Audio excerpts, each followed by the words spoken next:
Here we go now.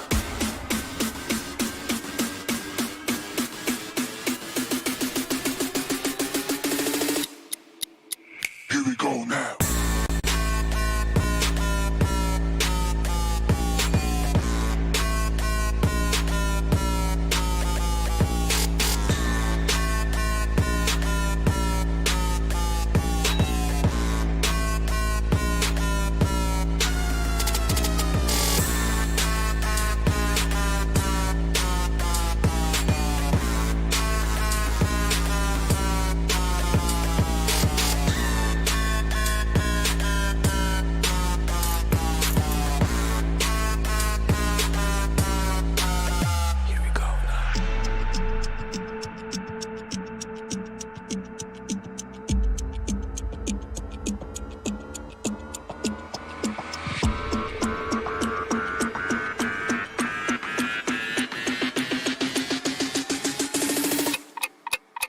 Here we go now.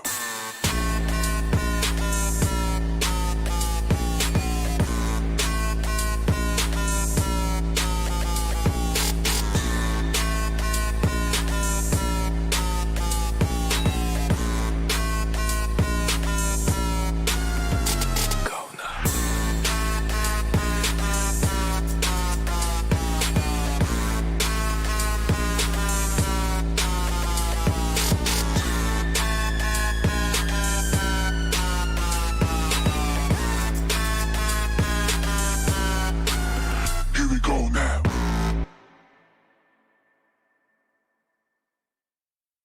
we go now.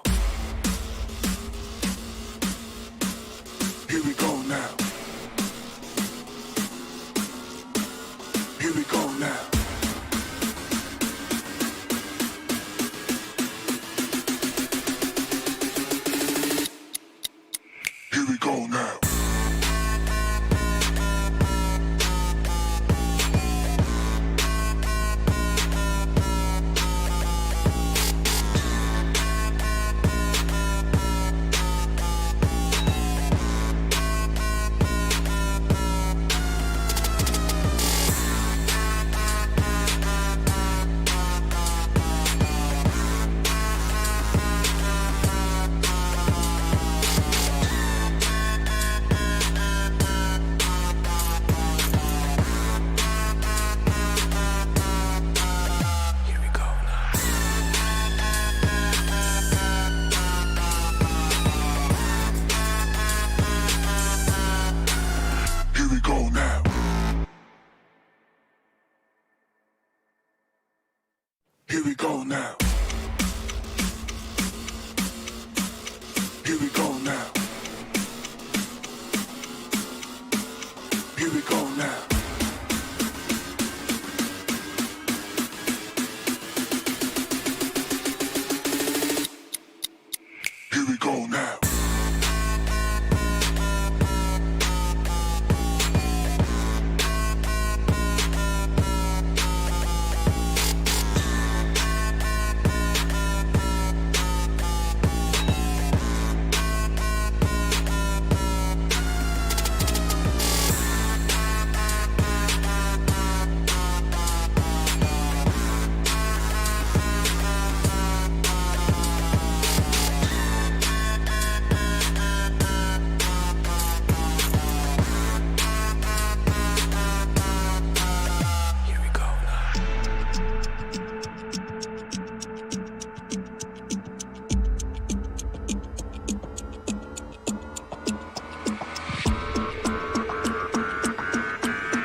Here we go now.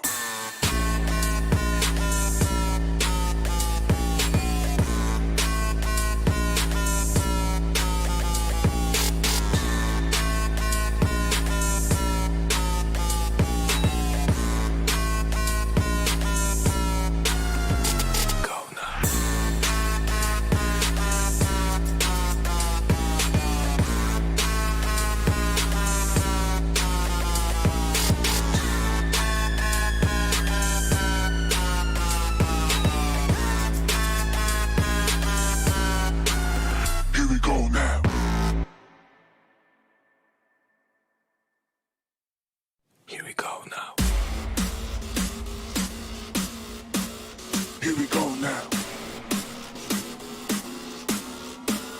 Here we go now.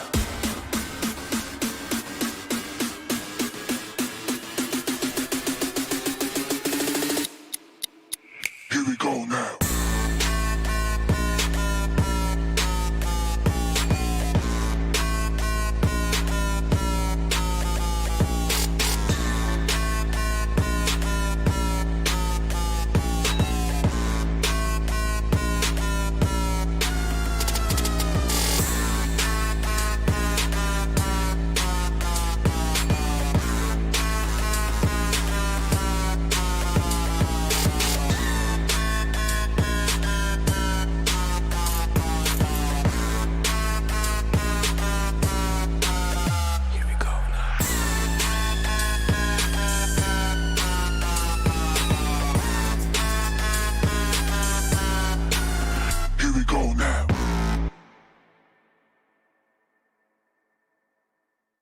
Here we go now.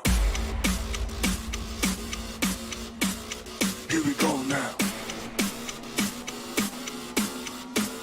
Here we go now.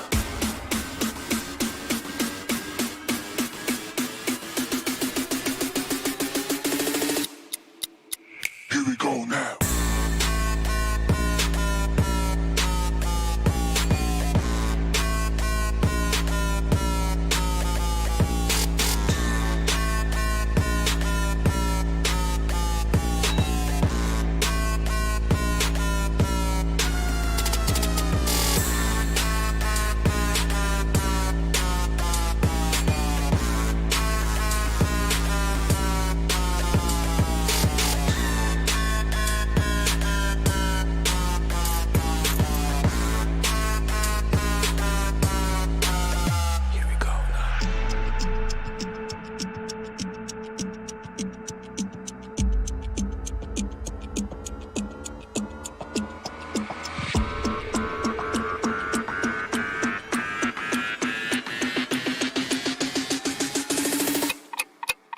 Here we go now.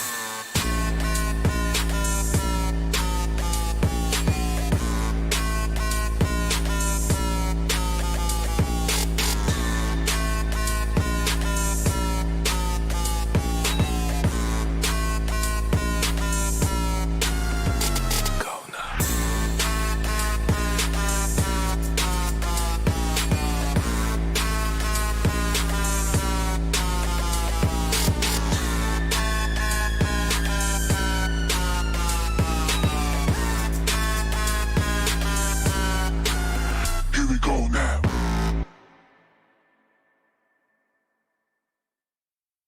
we go now. Here we go now.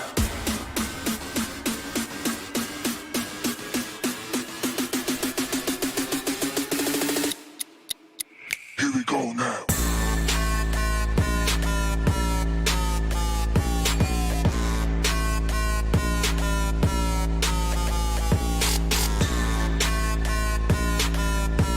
Here we go now.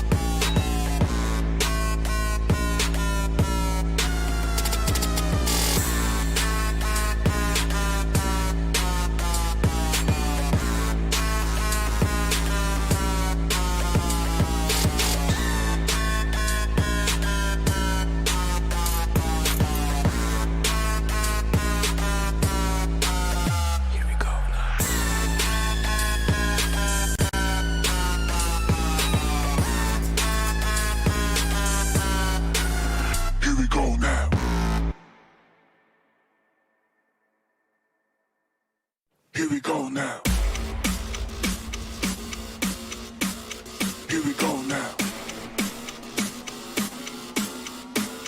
Here we go now.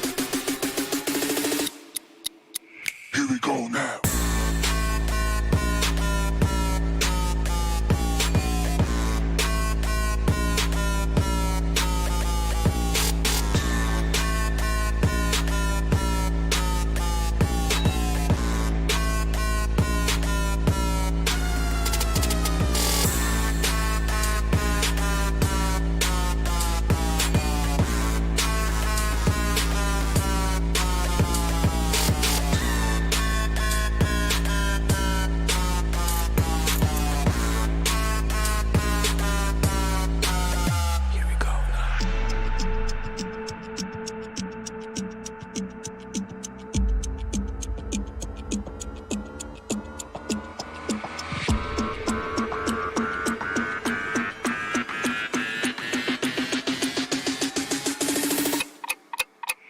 Here we go now.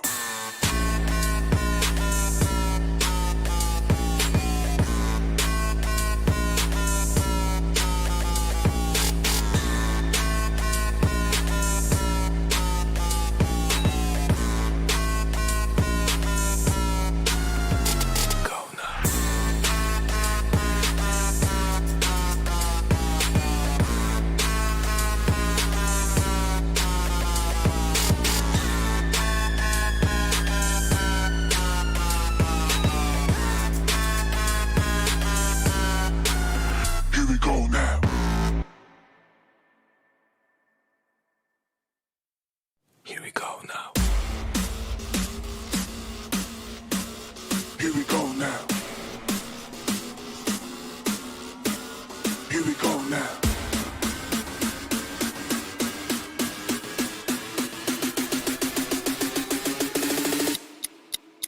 Here we go now.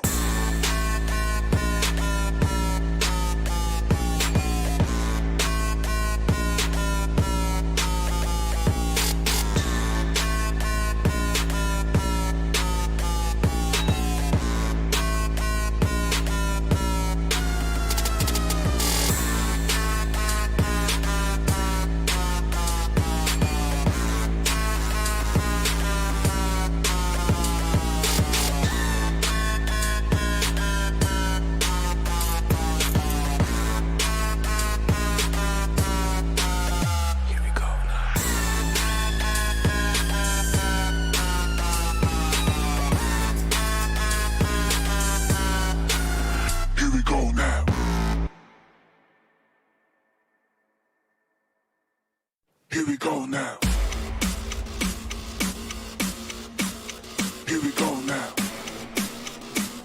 Here we go now.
Here we go now.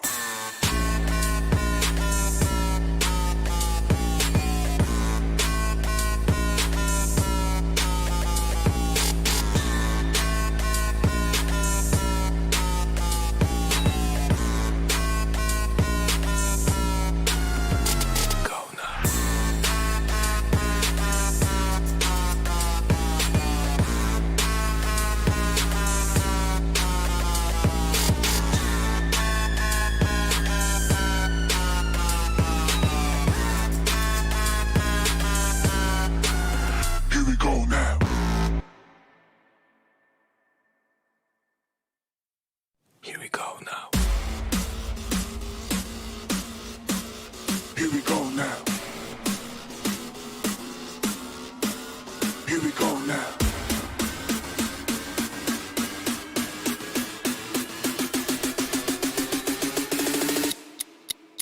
Here we go now.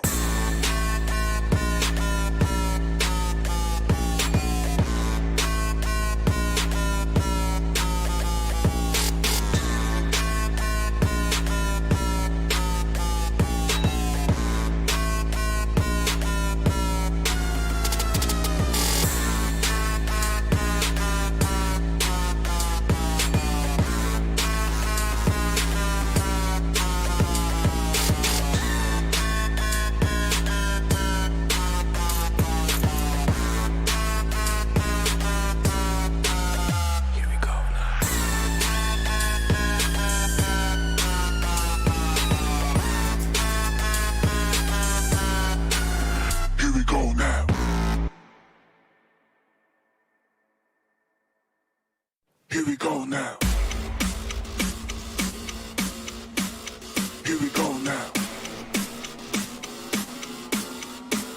Here we go now.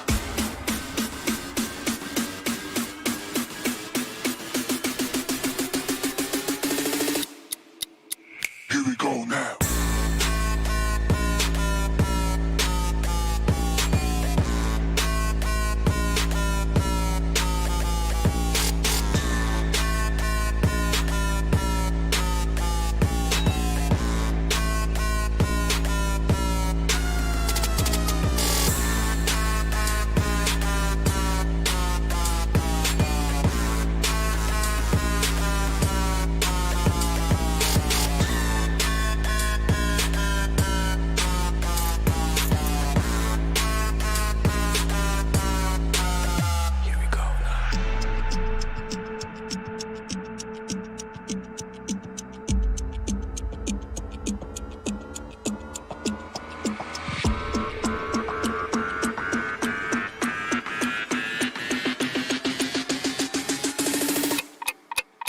Here we go now.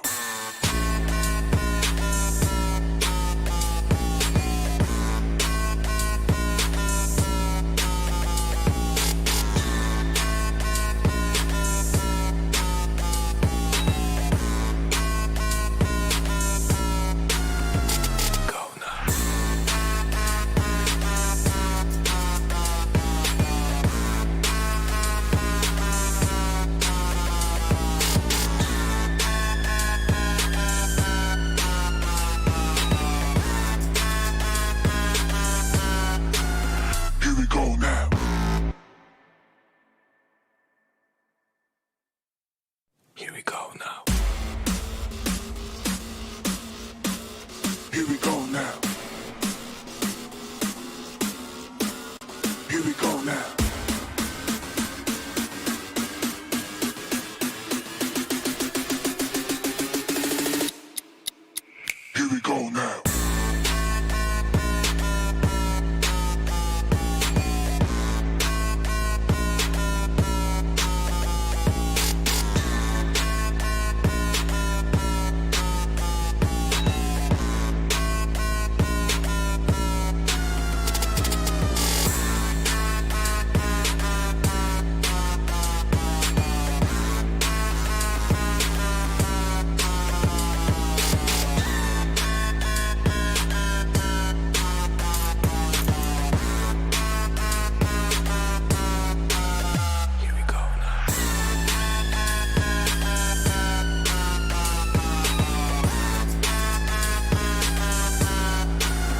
Here we go now.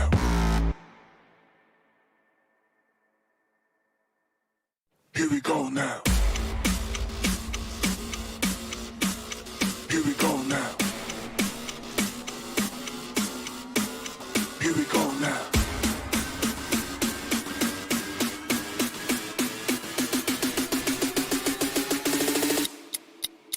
Here we go now.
go now. Here we go now. Here we go now. Are you keeping it real? I'm calling shotgun, wanna see my baby run. Oh, what's the word on the scene? Kicking up the dust, you know what I mean. We got a good thing going. We got a good thing going on. Make it clap.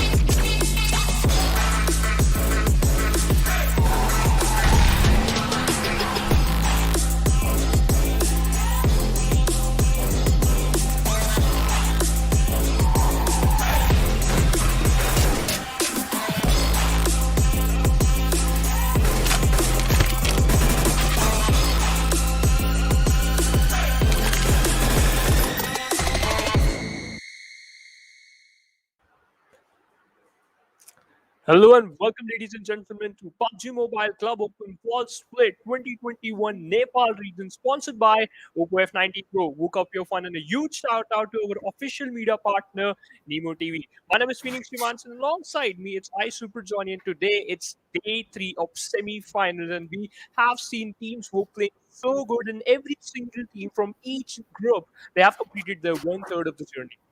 I mean, yeah, as he said, 1/3 of the journey of the group stages is done for almost every single team, Group A, B, Group C, and D. Today we're going to see a different format where the groups are going to be competing each other, and it is going to be quite exciting to watch. But as you said, teams performing, I would say there are some teams that have been giving us quite unpleasant surprises and Yeah. are just not high enough in the standings as we usually do expect them to be. And it's going to be quite a challenge because now only 8 matches remain for every single one of these teams, and they're going to have to bring themselves inside of the top 15 because, once again, ladies and gentlemen, only the top 15 will be moving forward to the finals.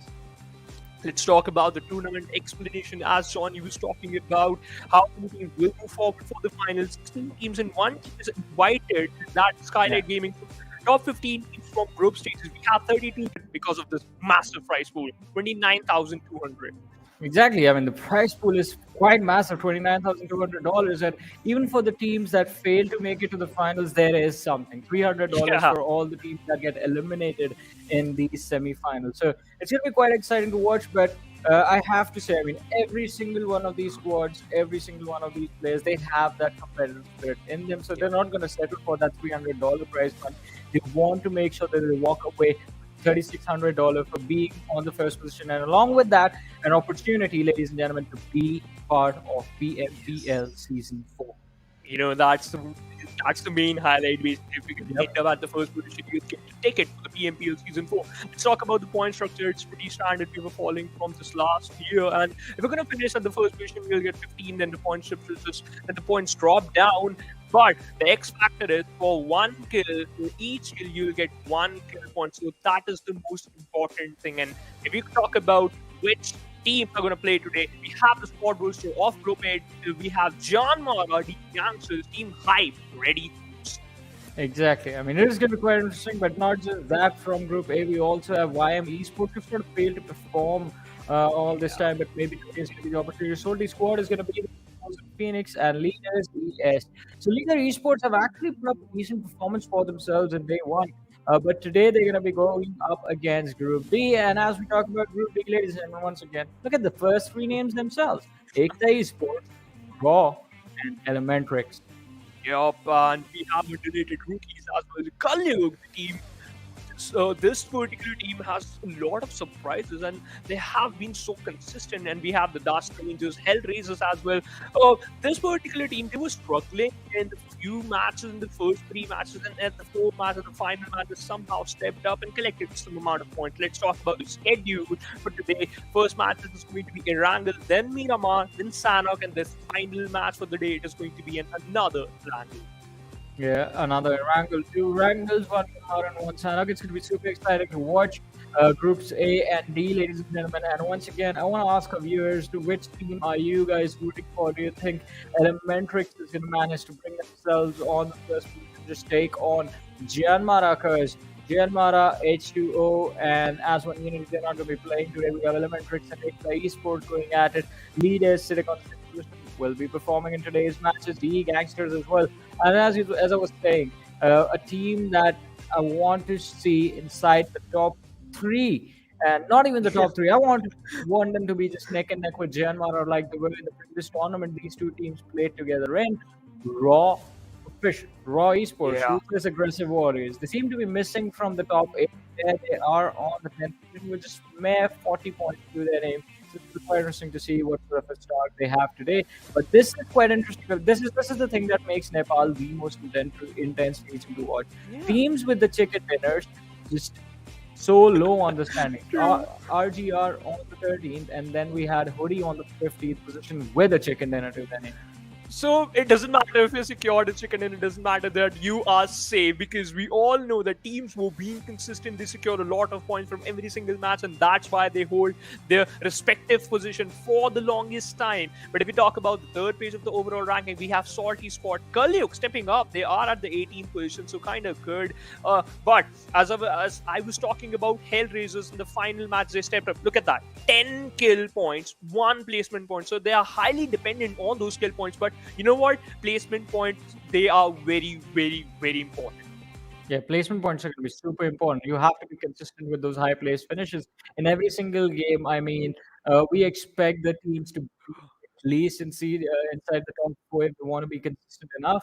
And if they fail to do that, then things can actually become a bit of a challenge for everyone as a part of the collision. But talking about the collision, I mean, the first match I believe is going to be starting quite soon. The matchup on Wrangle. I want to hear from you. What do you think is going to happen in this game? So, as you're just talking about the Raw versus JyanMaara, this rivalry, I just want to witness these two teams fighting against each other. I just want to see the same thing. But the drop locations, Raw and Ekta Esports, their drop locations Oh are yeah. kind of similar. And so these two teams always end up against each other in very early stage. But the interesting part is they never ever engage in an early fight. So what Ekta Esports do is, whenever they drop down near the Georgia Pool City area, they just loot from those compounds and they just move away towards the hospital. Then they just continue their journey towards the school.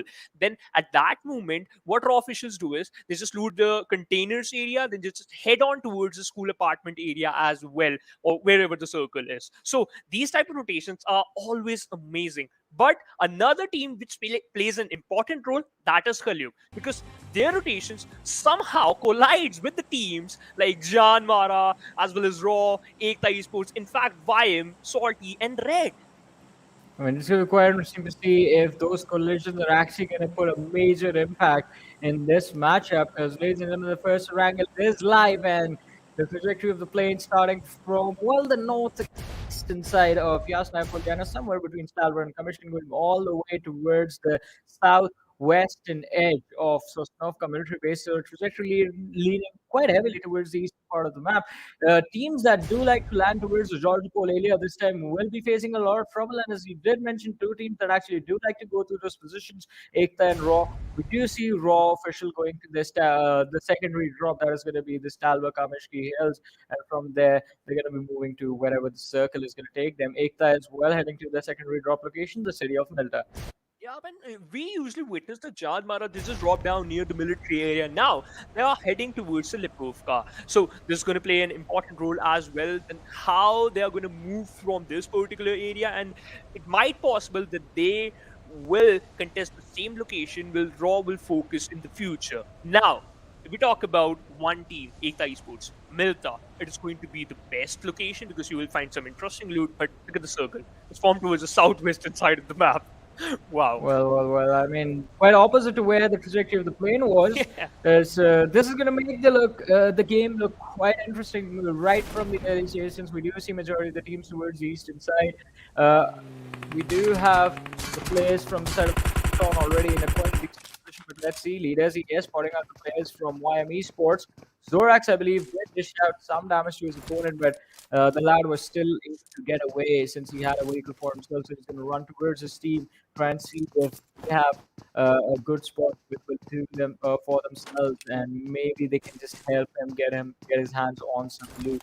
That is going to be so important for these players in the early stages because yes, although I have to take quite a decent position as of now.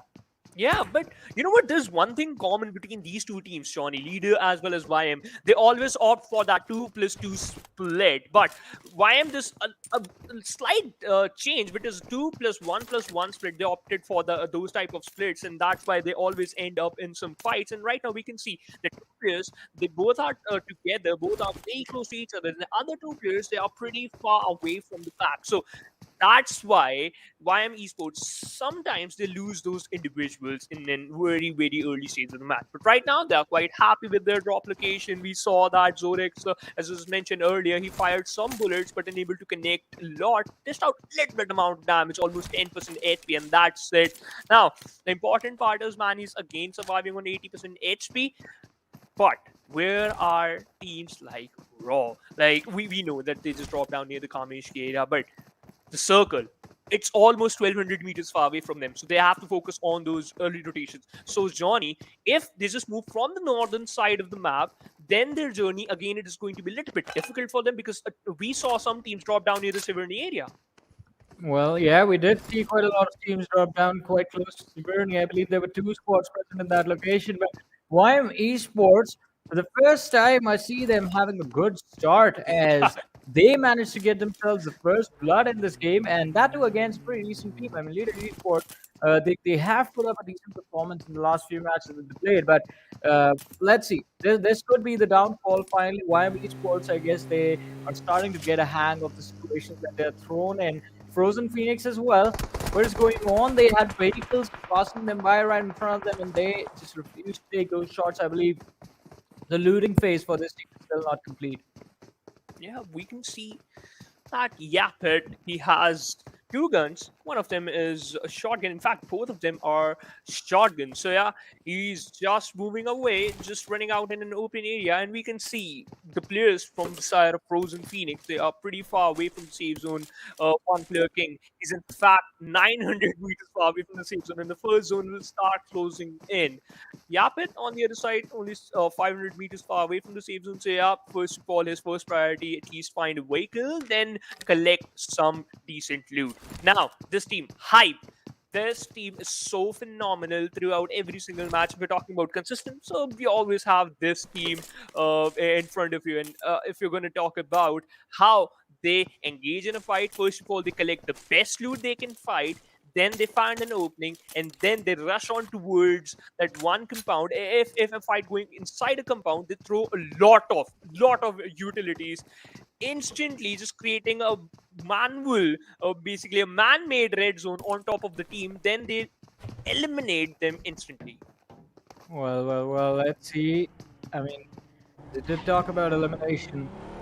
We're gonna, I believe, we'll love to see squad eliminations happening in this matchup as soon as possible. I mean, we will have a slow early game as we did talk about the Western Circle, and we know what Western Circles bring to the table. But during the late game stages, that is going to be made up for in terms of how chaotic this game is going to be.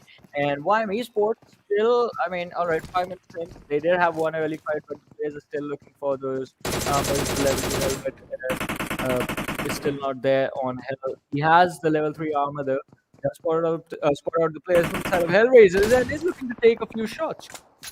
What's up? Look at that. He has a 4x on his M416 on the other side. Hell, he has a red dot on his DP. So we can see that Hell, he was on the disadvantage, but he has a cover of this compound. He tried his level best to dish out some amount of damage, but no concept. He's just hiding behind the dredge. But now he collected some amount of information that there is one team inside those blue compounds, inside those blue shacks. So we are not going to head on towards those compounds. Now we're just going to focus on a different compound, and they are holding the same compound in which YM, they were here. They started their looting from this particular compound. But look at that. That is going to be a little bit difficult for that one player from the side of Hellraisers because he is so close to Incus.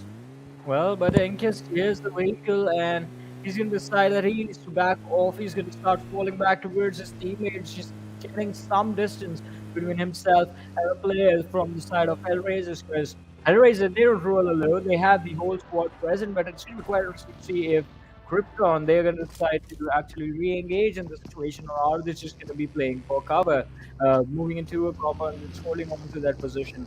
What is this team going to think? Meanwhile, on the other side, Raw actually taking a fight against Phoenix and Frozen Phoenix. I guess they are going to get Yeah. frozen as Akshat has already been finished off, and the rest of the players are in the middle of nowhere right now. And they Yeah. do see the players from the side of rated rookies on top of the hill, but King, they've lost one lad, and decide to just hold his ground. Yeah, but look at that. He's still pretty far away from the safe zone. So yeah, Frozen Phoenix, the game's not working in their favor, as well as they have found some kind of, I can say, decent loot, because we saw some players have those M416 as well as that Uzi, and we all know the fire rate is insane. But look at that. They are so desperate to search a vehicle, because they have to move inside the circle. They have to do those rotations. But there's no other vehicle other than this buggy. Okay, so yeah, but he found a bike, and now he will continue his journey towards the safe zone. Look at that. 62 players are alive, only 2 players taking exit from the lobby. So kind of a good start for every single team. Well, that's definitely a good start, but Frozen Phoenix, they're gonna have to find their way inside the circle right now, as they're still stuck in the blue zone, and I guess his own teammates scare him a little, as we do see a flick towards the left right there, but the vehicle's trajectory is gonna be fixed, and they're gonna be moving towards the circle. Talk about the circle, quite close to the Northern River, we do see the players from the side of Glass Rangers, and they're gonna be holding their position on the northeastern side of George Pool for now. But now, finally, the squads are going to be forced to drop south as the circle, in fact, is moving between Katka and Pochinki. In the meanwhile, it's quite intense coming in from the side of Georgia Pole situation, because there are, I Yeah. believe, 5 teams present in that vicinity, and there's a high possibility of those squad fights to break out anytime soon. And you know what, Johnny? We love those squad fights. We love those multiple fights. And teams usually prefer to take some fights while staying inside this safe zone, and that's what UR is doing. So, as the players of Strangers, but look at the position of Elementrix. They were at the quarry area. Now they're just heading towards the Ferripier side, and if the zones shift towards the southern side, then they are going to be the happiest person on earth. But JyanMaara, they are moving forward towards the players of Elementrix on the other side. YM also engaging in some type of fights, and I am interested in this Raw official. They're still holding the Raw zone area. Well, they're still holding the position towards side of Rozok, and they will have to be careful, definitely moving forward inside this match. But if the esports, look at them, they have a team in the backlines, and it's going to be the players Yeah. from the side of YM Esports closing in. It is just a hill that is separating these two squads right now. If the esports are also in a split, so if a fight actually does break out, it's going to be quite risky. And in fact, the chances of the esports actually recovering from that fight are going to be quite slim. Since look at Spikey, he's so quick with the rotation. Has a Yeah. buggy on him. The rest of his teammates are quite far behind, and he's just scouting the front lines, just making sure everything's going to be all right for the team to actually move in. But this is the time for the most risky position for this team. Again, splits do tend to give you a lot of information, but splits also cut down your firepower by quite a lot. Talking about firepower, underrated rookie streak display theirs as they take down Pratik from the side of SOLTI squad, and I believe we're going to see the finish happen. But Hype has managed to bring themselves on the backlines of the hill, so the kill might just get stolen.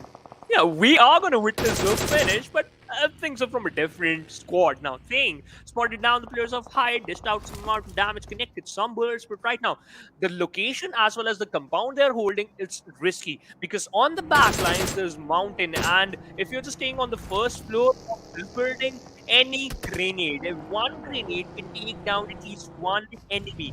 Now, that's what they understand. And underrated rookies on the other side, they are moving on inside the circle a little bit closer towards the center. Hype on the other side, they have control of that mountain area, that high ground, and we all know high ground in every single map is going to give you an upper hand if you need another good advantageous position, if you want to be in advantage position, just get this airdrop, just get this AWM from the airdrop to a level 3 kit.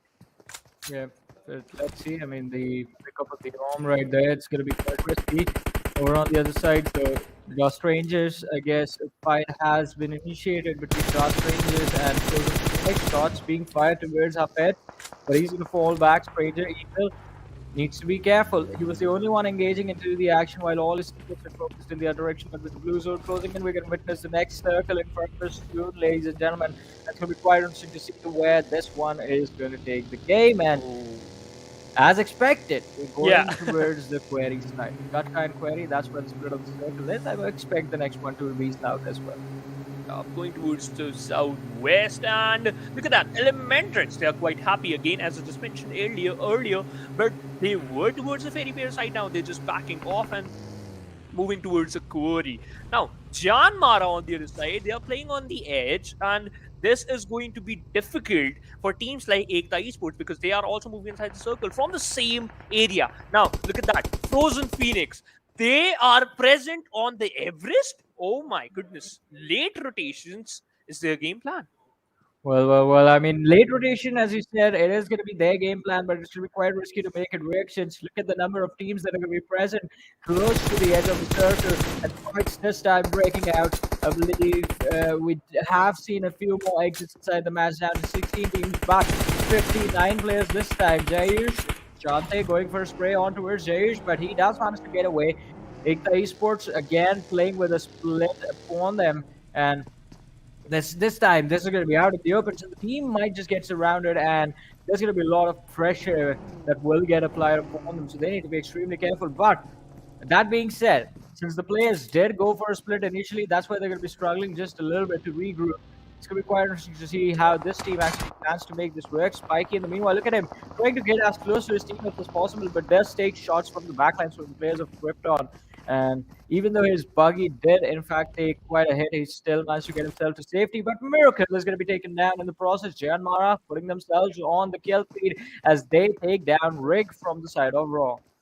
Yup, Raw not in a comfortable spot, losing out some individuals. Now, third zone is closing in, and we all know fights will start to form up. Liquid on the other side, he has that M762 spotted down the players of DG. Now, all the 4 players are present in the front lines. Liquid, he's a little bit more forward, and we can see the scouting the area.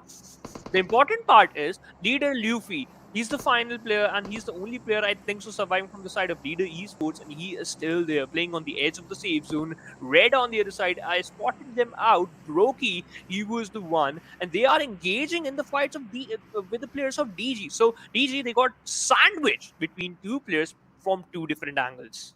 Well, as you said, I mean, getting sandwiched right there from 2 different sides, it's not going to be easy for them to survive. But looking on the other side, Elementrix, they are being careful as well because this hill is quite unsafe. You can actually, if you get too distracted just fighting on top of the, you can take shots from all the open positions as well. That is going to be the backline. So Elementrix definitely doing a wonderful job just being extremely careful in this situation. YM Esports, so we did talk about them as well. They start things off quite nicely with now just playing along with the blue zone, and Yeta on the other side trying to go for a spray on his opponent from the side of Hellraisers is going to miss out completely, but takes a massive hit in return, so he's fall back, heal up, and then try and re-engage. But along with that, these players Oh, are running no. out of time. They will have to move forward inside this match. But Dust Rangers, I believe there has been a little bit of a slip up where a player has knocked himself out. Yep, it's Shadow from the side of Dark Strangers, and that's not the way you're gonna play in these type of circles. Weird on the other side, punishing the players of Strangers. Dark confirmed the kill of Evil. Now, this is not going to be in their favor, and we can see that Cherry goes down. Shadow on very low HP, and he was barely surviving on 10% HP. Now, it all comes down to Upton, who's inside that one shot. Bro, he was just being over aggressive and punishes the final player from the side of Dark Strangers. They got eliminated at the 16th position. Red, this type of aggression literally suiting them, Johnny.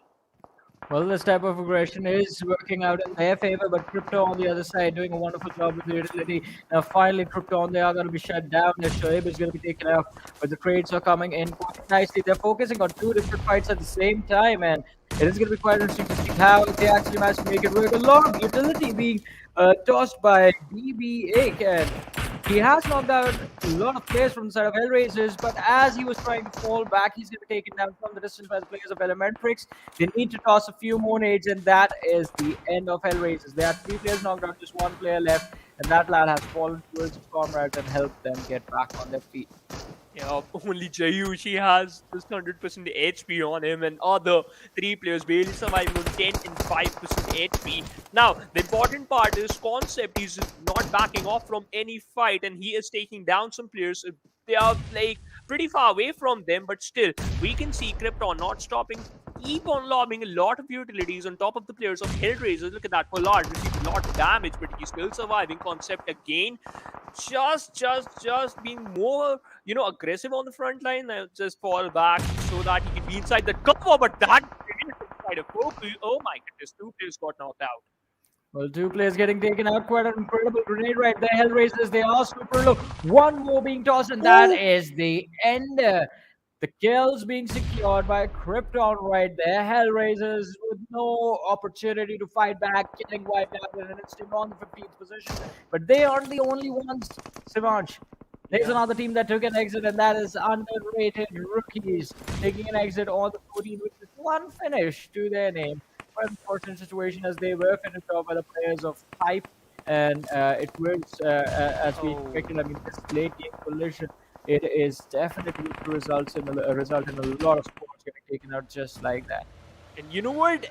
A lot of squads are pretty close to each other on the sidelines. We can say, look at that. Salty squads, they are so close to the players of YM as well as we can see Krypton.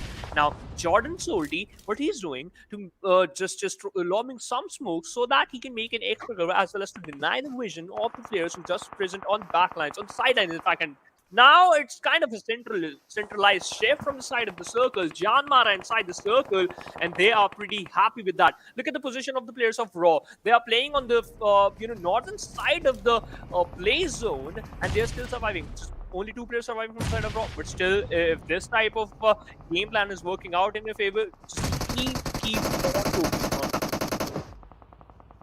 Well, they're going to try the level best to stick to the game plan, but what is going on over here as Hoody Squad do end up falling to the pressure that's being applied upon them. Jordan is going to be taken down on Pollard.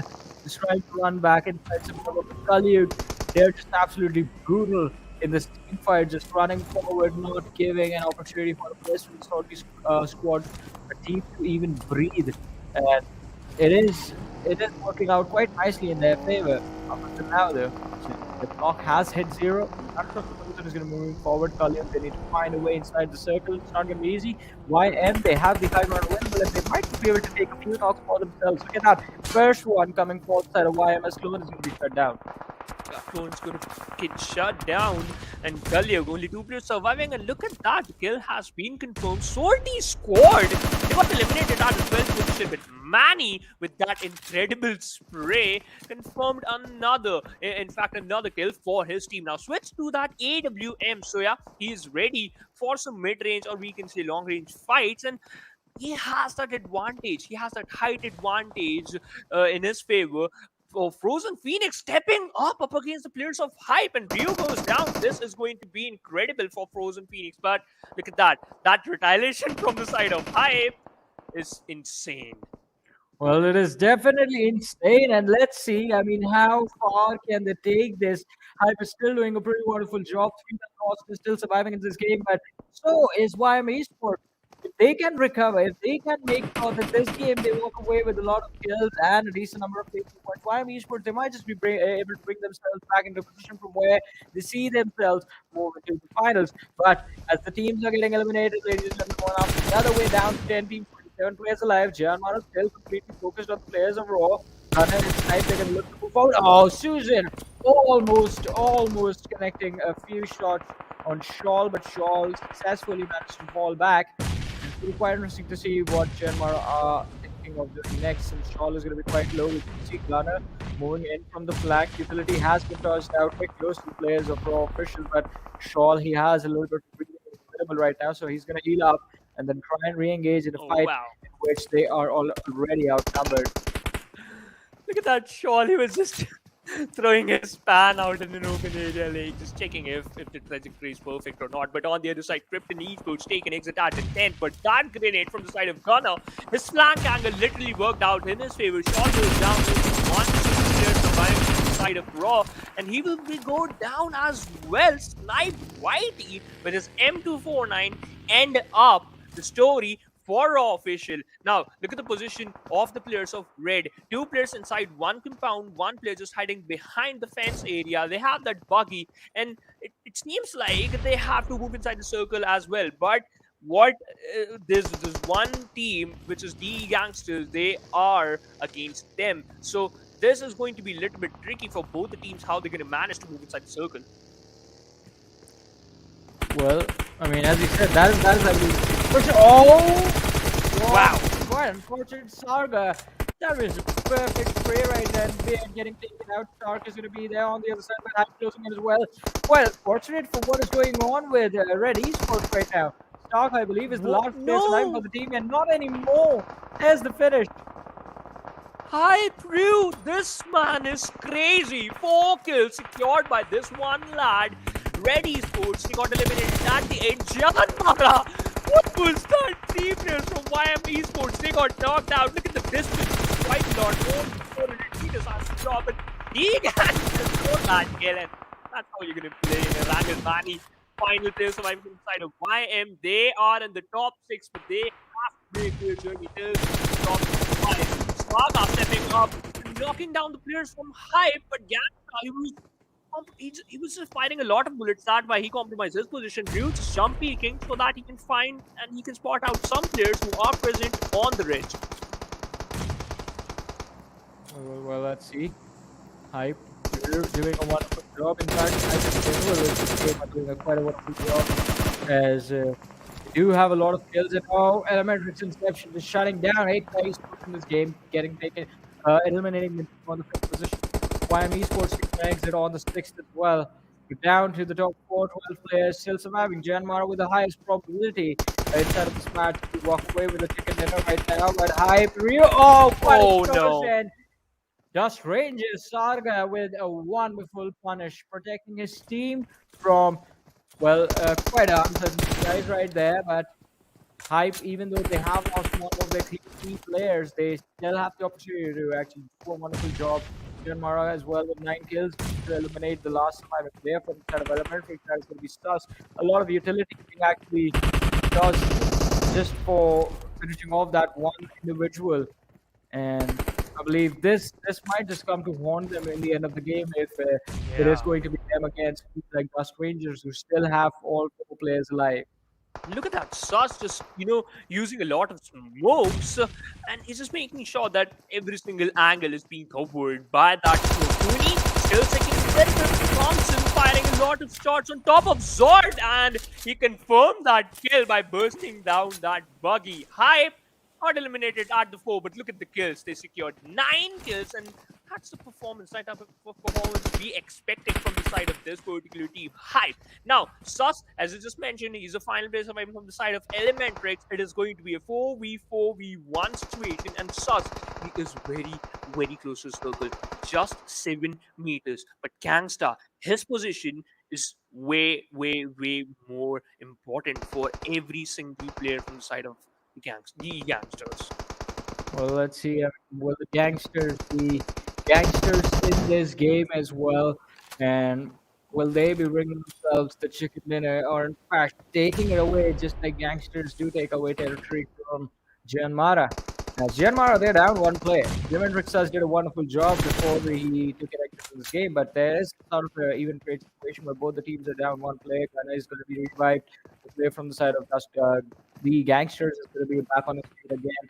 And GANGSTER, look at him, try to go for a flank, but no fear. A man we know has no fear in his in his brain is actually just constantly peeking the ridge, going for those shots, and just trying to make Oh, sure no. that there's going to be chaos in the minds of the gangsters, but Snipe is going to get spotted out by Gangster. Now he needs to be careful because Gunner is actually quite close to him and has a line of fire available to take him out. But Gunner, in fact, did actually fall back down to the ridge, and that is going to be in that Snipe YD. He's going to be the world of trouble right now. He has been knocked out, and the utility is going to be lobbed in his direction to try and take out Oh, anyone who wow. gets quite close to him. So he's going to be finished off as well. Now down to a 4 versus 3 situation in the favor of the Gangsters. Yeah, and you know what? It's a 4v3 situation, and that grenade by Crony was so perfect. Lobbed another, but okay, that was Molly. Gunner on the safest side, and look at that. Sorgan from a different angle. He is pretty far away, but this is going to help them a lot. The gangs are looking pretty strong. No fear on their side, hiding behind the buggy. This is all come down to the final 8 circle. When the circle will close in, it's gonna push every single player to move and to instantly engage in fight. Well. I mean, we're gonna try the level best. Oh, Gangster finding another opening. So Jan is gonna be taken down. And JyanMaara, it looks like it's all about over as they're gonna be down in 2 versus 3 situation. Blah blah blah. And Kuni quite healthy. Gangster is gonna be super low but goes behind the smoke. What is he doing? Why is he running around like that? The lad needs to heal up. Kuni is gonna get spoiled out, and that means JyanMaara, they might just be walking away with the chicken dinner at this point. Kuni is down. Sarga is getting revived in the back lines. Gangster is still not healing. Does he have no first aids on him? I believe he took off his backpack He's still earlier running. on. Yeah, that's the thing. He took off his backpack earlier on when he was trying to go for the flank, and because of that, he does not have anything to heal up. He's totally relying on his teammates to actually bring themselves back in this fight on their own. Gangster, at best, will be able to just dish out a little bit of damage to either Gunner or one of the players from the side of JyanMaara, but he won't be able to find the opening that his team actually needs. In the meanwhile, Oh Kuni no. is, he's quite low as well. Gangster finally being taken out. JyanMaara, they're going to be jiggling now. So with the damage is being dished out on Gunner, he's finally going to be taken down by Kuni. And again, it's 2v3 situation in terms of how these teams are laid out. No fear, quite close to the blue. Slowly and steadily, the Gangsters, they are moving forward, but now finally the utility is going to be tossed out. Smoke wall, trying to use the smoke cover, blah blah blah, going for a flank. It's going to catch Gunner off guard. Shazan is going to be taken down. Situation, no fear, getting charged upon and getting finished Wow. as well, ladies and gentlemen. The Gangsters walking away with chicken dinner number 1 of day number 3. We expected this, right? JyanMaara as well as the Gangsters, these two teams are going to be the best, but JyanMaara, they finished on the second position. 30 points in the favor of Gangsters. Oh my Lord, this is the best, one of the best game I've witnessed. The team kills in their name 2,473 damage. Look at their overall rank. Second, Yeah, second. You know who's on the first? JyanMaara. And I mean, they did quite a wonderful job as well in this game. They had a lot of kills. They had those placement points as well. So I believe the lead that JyanMaara has, it's going to keep on growing from this point onwards. And it was quite a wonderful game for the Gangsters, but in the end, almost messing up that fight, still recovering. I believe Sarga, the moment he went down and Gangster was super low, that was the opportunity. JyanMaara had to go for the push because Yeah. the other two lads, they were on 75-8% HP, while the players from the side of JyanMaara were sitting at a comfortable 100. So they could have actually lobbed a couple of nades, try to finish off Sarga first, and then just ran in from the side where they saw Gangster being knocked out. That could have worked out for them, but still, just the level of patience that was displayed by both the teams in that final fight, it was incredible to watch. It was totally incredible. And Johnny, I just want to mention one thing, and that is no fear. He was holding one of the best angle in that circle. He has the height advantage, not that much, but a little bit. And that's why he spots out Gangster when he got knocked out. Now, Gangster is on the first position, 5 kills into their favor. Saga also joining the fray on the second position, 4 kills secured by this lad, 733 damage. Ryu is also going to be there because this man, whenever he picks up DP28 and he spots you down, you are going down for sure. 780 damage just out by this one lad. If we talk about the match summary, 267 meters, the longest distance kill in this Erangel match is done by, which is secured by Gangster. In fact, Ryu just out the highest damage, blah blah blah, use the highest amount of utilities, it's 24. All right, so at least today we are seeing the normal usage of utilities. Yes. I remember casting a different region in the morning where we had, in one particular game, we had 6 utilities used, which was That's quite it. surprising to me and Notion. But match rankings, ladies and gentlemen, the GANGSTERS 30 points, JyanMaara with those 11 kills walking away with 23. Quite a decent number of points, but still, the 7 point lead that the GANGSTERS have, maybe it's going to help them out if they're consistent enough throughout the day. Hype on the other side working with 17 points, 9 kills, helping them out over there as Elementrix, even though they were part of the top 3. They just had 2 kills with 12 points for Elementrix. Yeah. Ekta Esports on the 5th position with 9 total points. Now, Krypton, they secured a lot of kills. In fact, they eliminated one team from the lobby, but unable to, couldn't be able to just survive for too long, and that's why they have secured only one single point, and the total points is 5. But Leader Esports and the Gangster, bad outing as well as a bad game, a bad start for these two teams, secured 0 total points for the first match of the day. Well, it is going to be quite interesting to see exactly what the team is going to be doing to move forward as far as the overall day is concerned, because they still have 3 more matches remaining. I mean, Leaders Esports, they are a little bit more inconsistent, but they like to live on the extremes. I mean, if they have one bad game, it's going to be just like this one. If they have a good game, they're going to make sure they're getting in the top 3 quite comfortably with a lot of kills as well. That's something that actually is quite exciting, but it's also a little scary as well. But let's see. Yeah. 3 more matches to go. Let's see what's going to happen. What's going to happen? But this Erangel was quite slow in the start. We saw teams were engaging in the fight, but lose some individual. And after 12 minutes or 13 minutes, our teams were literally engaged with a lot of fights because of the west side shift. But we have the OOF 90 movements, and this is great by Saga. He was so good, and that's why Ready Sports got penciled down from 2 different angles, and Hype literally utilized that in their favor. We saw the D-Gangster, the players were stealing some kills from the side of Hype, and Ryu, that over-aggression, I'm talking about this. Had he never opted for this over-aggression, would have secured some decent amount of points, but, that was not the case. Well, as you said, that was not the case right there. And talking about a few cases, let's talk about this. Snipe getting taken out, GANGSTERS. He was trying to get to Hoody to actually pick up a first aid right there, but Hoody got knocked out instead. And then GANGSTER was like, all right, buddy, I guess this is it. This is as far as I go. Just make sure my sacrifice is going to be worth it. And they actually played it quite perfectly. Gunner getting finished off, blah, blah, blah, just spraying randomly inside the smoke. Does manage to get 2 players off guard, and then in the end, no fear, 1v3, wasn't able to do much. So overall, quite a decent game coming in. Look at that, just 1 point shy of the century. JyanMaara Esports and the GANGSTERS, so they have taken in a victory for themselves, still on that 35 point. So a 24 point difference between the 2 teams, and it is going to be super exciting to see how far will JyanMaara get without any chicken dinners. The moment they get a chicken dinner, it's going to stop being as exciting. I'm gonna say that. Yes, I totally agree with that point, Tony, because the point is every single time when they are in the top 5, they are very close to secure a chicken dinner, but something incredible happens and they just end up on the 2nd or the 3rd position, but still they are at the top position. But YM Esports, we can see the green mark, their name, on the 20th position with 22 total points.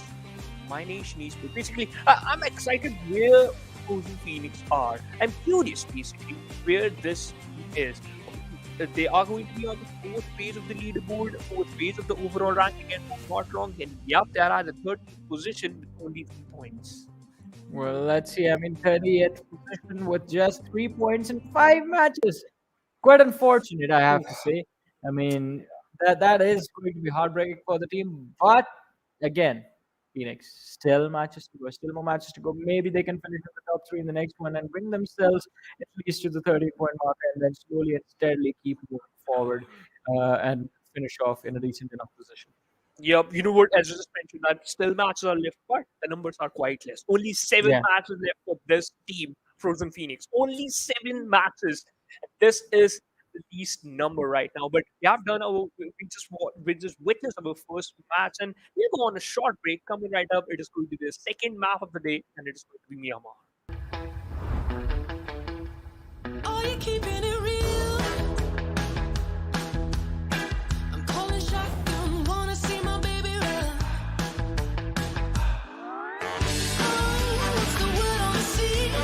Kicking up the dust, you know what I mean. We got a good thing going. We got a good thing going on.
Here we go now.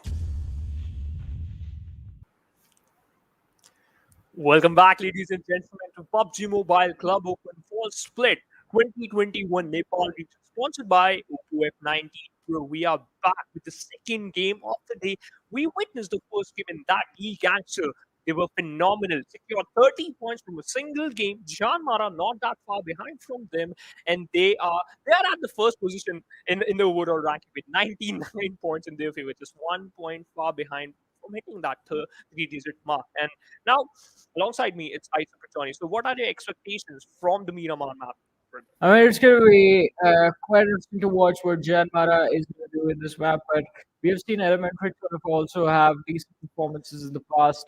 Yeah, And when I say past, I mean talking way back in the days. I mean, but still, the lads do have quite a lot of experience, and they will be able to recover for themselves. I mean, they're still in the quite a wonderful position as far as the overall standings are considered. But what I want in this game is for leaders to actually have a wonderful game. I want them to be in the contention spot as well, and want to see what the team will be able to accomplish in the bigger picture.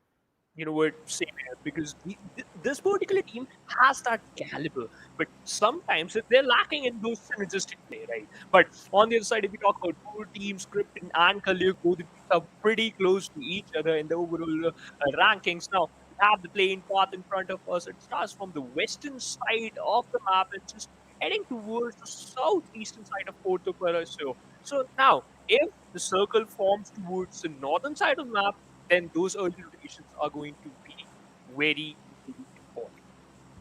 Well. Let's see how the game is gonna work out for a lot of these teams. As I mean, based on where the circle is, teams can actually be in a really tricky situation. We do see Raw and the Esports heading towards the side of El Pozo, and this is already going to make the early game so interesting.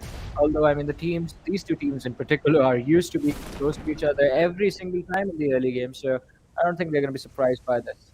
For sure. But if we talk about this particular area, right, El Pozo, we have that big stadium in the El Pozo area, and that's kind of a crater. And if a crater, or if any player just drop down near that crater or inside that stadium, you will get an M416 or maybe an UMP, because whenever I dropped out of the same position, I usually get those kind of weapons. But look at that.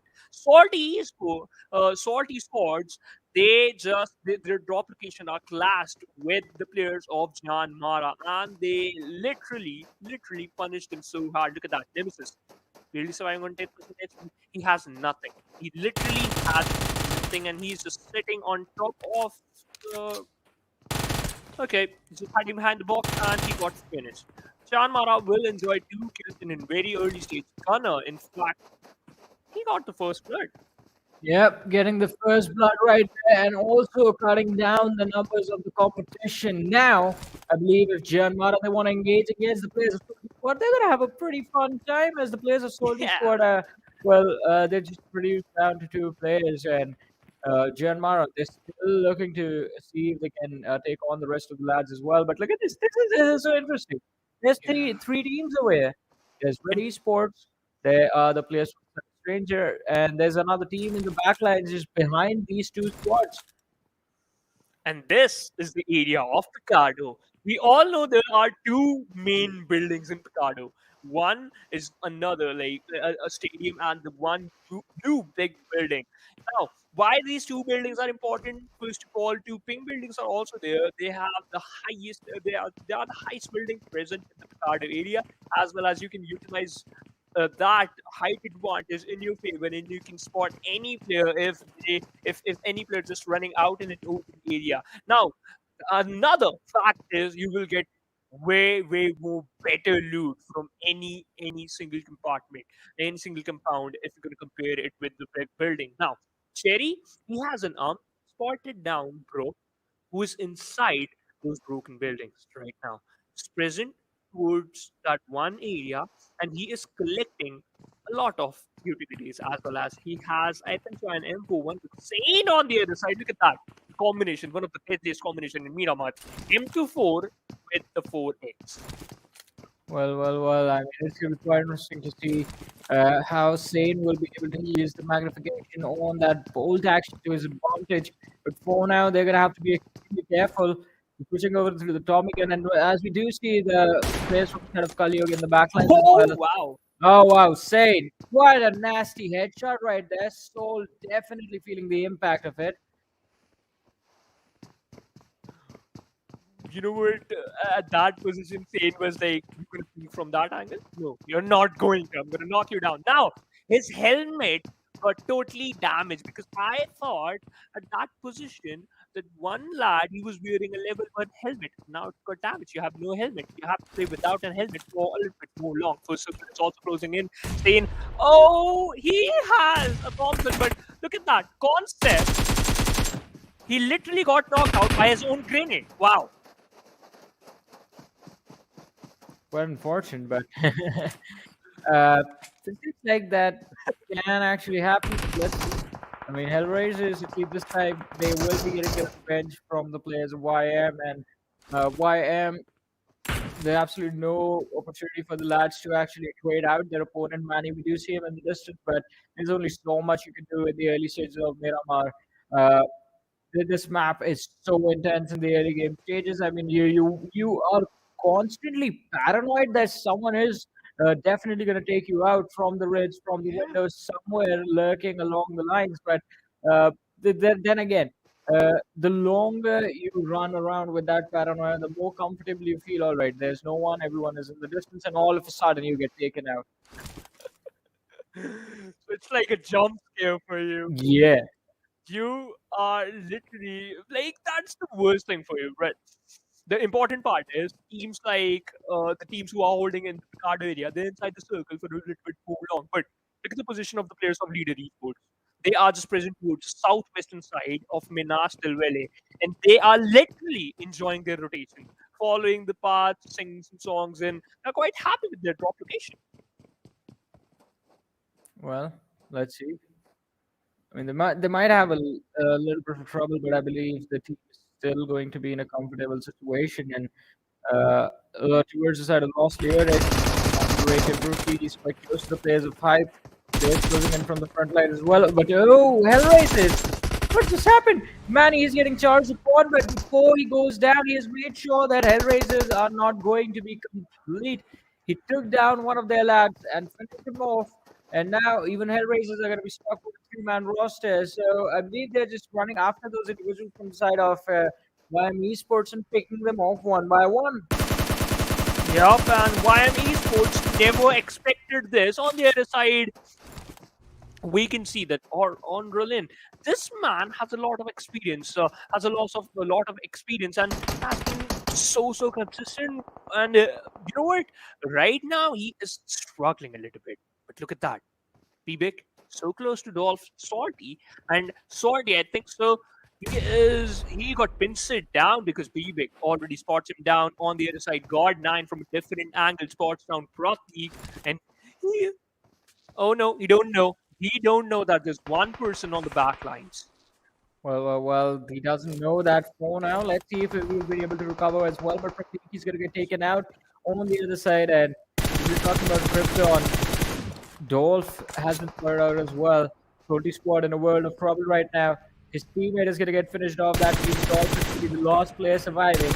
And Krypton, they are just not going to stop until he's gone.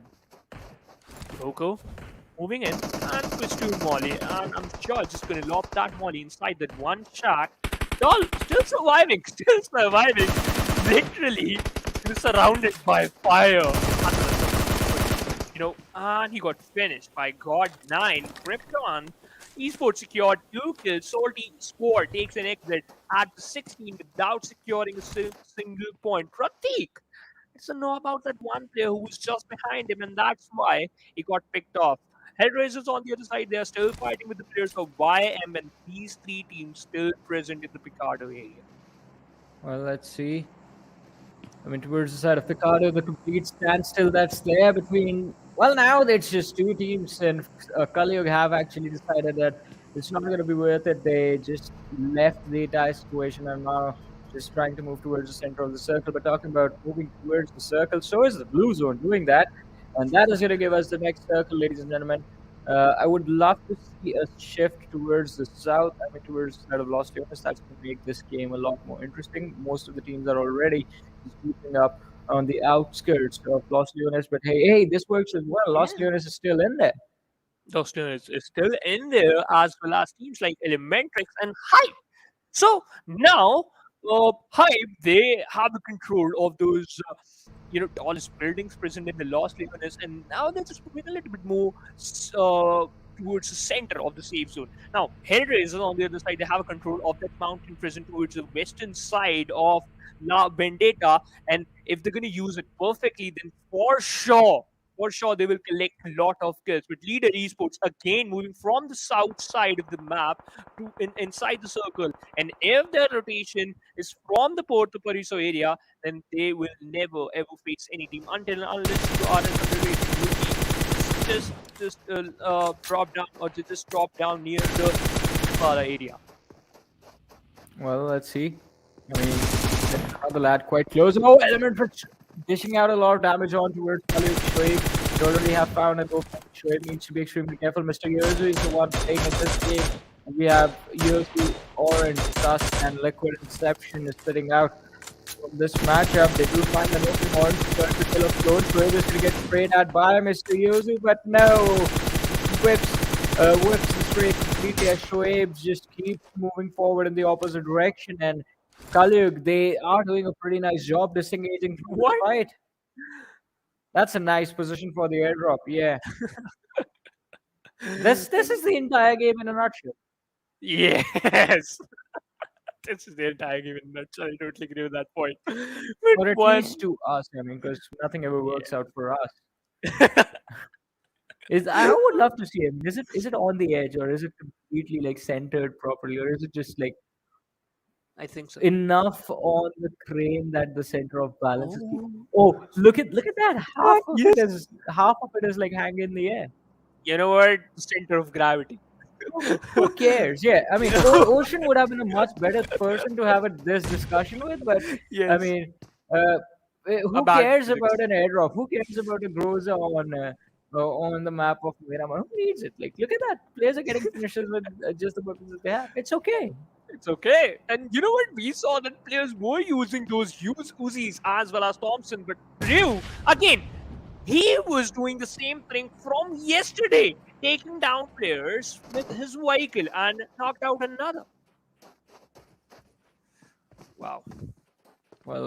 Let's see. I mean, this is going to be quite interesting as Hype Jord finally started to fall back. Z1 Crazy is going to be present as well. Uh, Underrated rookies. They're trying their level best to see if they can find an opening in this fight. But the players from the side of Hype are going for the flag. As you do see Ryu, look at him inside the city area. Z1 Crazy is going to be burning alive and get taken out. The second Molotov is on point as well. Quite a wonderful finish for underrated rookies. But from the distance, we do see a bit of a trade as Sting has been taken down. The knock is going to be there, but can they secure the finish? That is going to be such a big question. But in the meanwhile, Frozen Phoenix actually finding an opening against the players of Elementrix. Yeah, with that Car 98, and we all know it's natural to see players are using those Car 98s, but finally, both the teams decided that they are going to engage in a fight after all, literally after 12 minutes, Johnny, because the zone, they're not favoring them now. Well, let's see. I mean, it is not going to be favoring them for now, but we do see the players from Sanhok Esports closing in towards this location as well. And if Strangers and Red Esports they make enough noise, then it just might be attracted to this position. Beard and his teammate Shane just holding on to the rooftop while the players from Sanhok Strangers are trying to hunt them down. It is going to be a difficult push first. As soon as they start to come towards the rooftop, the stairway is so skinny that all the players will automatically line up, and it's going to be quite easy for Beard and Sane to just spray them down, finish them off with utility, and put up a lot of pressure on these lads instead of Dust Strangers. So Dust Strangers need to be extremely careful with how they move around in this position. Yeah, but Cherry, the position is quite interesting because he's just hiding behind that one wall, and other two players, Satan as well as Will, both the players are inside that one compound. Now, Cherry, he's been joined with Shadow. Both the players are just moving away. They are just gonna focus on rotations, and they are just moving from a different side. Now, Beard and Insane still focusing on that staircase. They're thinking that it might possible the players will come up on top of the roof and we're going to take them down. But no, that's not the case. They're just backing off. They're just opting for a different plan. And I love that. Gullig on the other side lost two players, SPL and Punisher. Both players are surviving. And Frozen Phoenix on the side, we can see that this team is finally engaging in a lot of fights. But Elementrix, they are here pinching down the players of Gullig. And they're still waiting for that an opening, right? Well, let's see. I mean, they're waiting for an opening, as you said, and I believe they will have to wait a little while longer as this is just a fight happening on the edge. Elementrix can gatekeep the squad as long as they want, but Mr. Yuzu trying to go for a nade. It's lobbed in the wrong direction, but it was just the first of many, and I believe the next one is going to be thrown or tossed inside the house. They have to be careful because look at the radar. They have team in the backlines as well. If they delay this too much, maybe there's going to be an engagement. YM Esports one Willen is going to be taken down as JyanMaara find the opening against this team. And maybe they're going to look to move forward in the fight as well as Khalid, they're getting charged on Punisher takes a massive hit to the face. And players from the side of Elementrix, they're not looking to stop Punisher. He was trying to nade inside the house. And Soul is going to make sure that Elementrix are not going to get away from this spot free as he has managed to cut down their numbers. Oh, that's a bad Molotov right there. Soul, quite a massive mistake. He's going to need to reposition himself. And Mr. Yuzu sees him rotate to the first floor. A lot of utility is going to be tossed towards the position of Soul. The Molotov is going to be thrown out as well. Soul's HP is going down slowly and steadily. Orange is going to wait for the Molotov to go out, and then this squad is going to push forward and try and see if they can finish the squad of Khalid just right now. Mr. Yuzu from the back line, so we can say from different angles, tossing a lot of grenades on top of Soul, but he's still surviving. Look at that. He's still just escaping from the impact of the grenades on the other side. Red Esports, they takes an exit at the 15th position now. Elementrix, they have to finish this fight ASAP. Otherwise, the zone will start closing in. And we all know fourth zone the blue zone damage is sometimes it's going to cost you a lot, and you're forced to use those boosters. And look at that, Ozu finally pushes in, and Punisher goes down by Ozu himself. Kalyuk secured only one single point. They got eliminated at the 13th position. Now Elementrix, now they can focus on those rotations, which are way more important than any other thing. But it seems like Frozen Phoenix, they are battling with the blue zone. Well, as you said, they're battling with the blue zone, and it is not going to be easy for them to survive. Elementrix still holding their position, but Elementrix will have to move forward as well. They're 400 meters away from the circle. The blue zone is closing in. Players who run towards the teammate or the vehicle, in fact, right there. Yeah. And after picking that up, they're going to start moving forward. Frozen Phoenix, I believe, have found a comfortable position quite Finally. close to the edge of the circle. As Elementrix, they got distracted by the players of Kalyuk. Frozen Phoenix used that opportunity to move forward.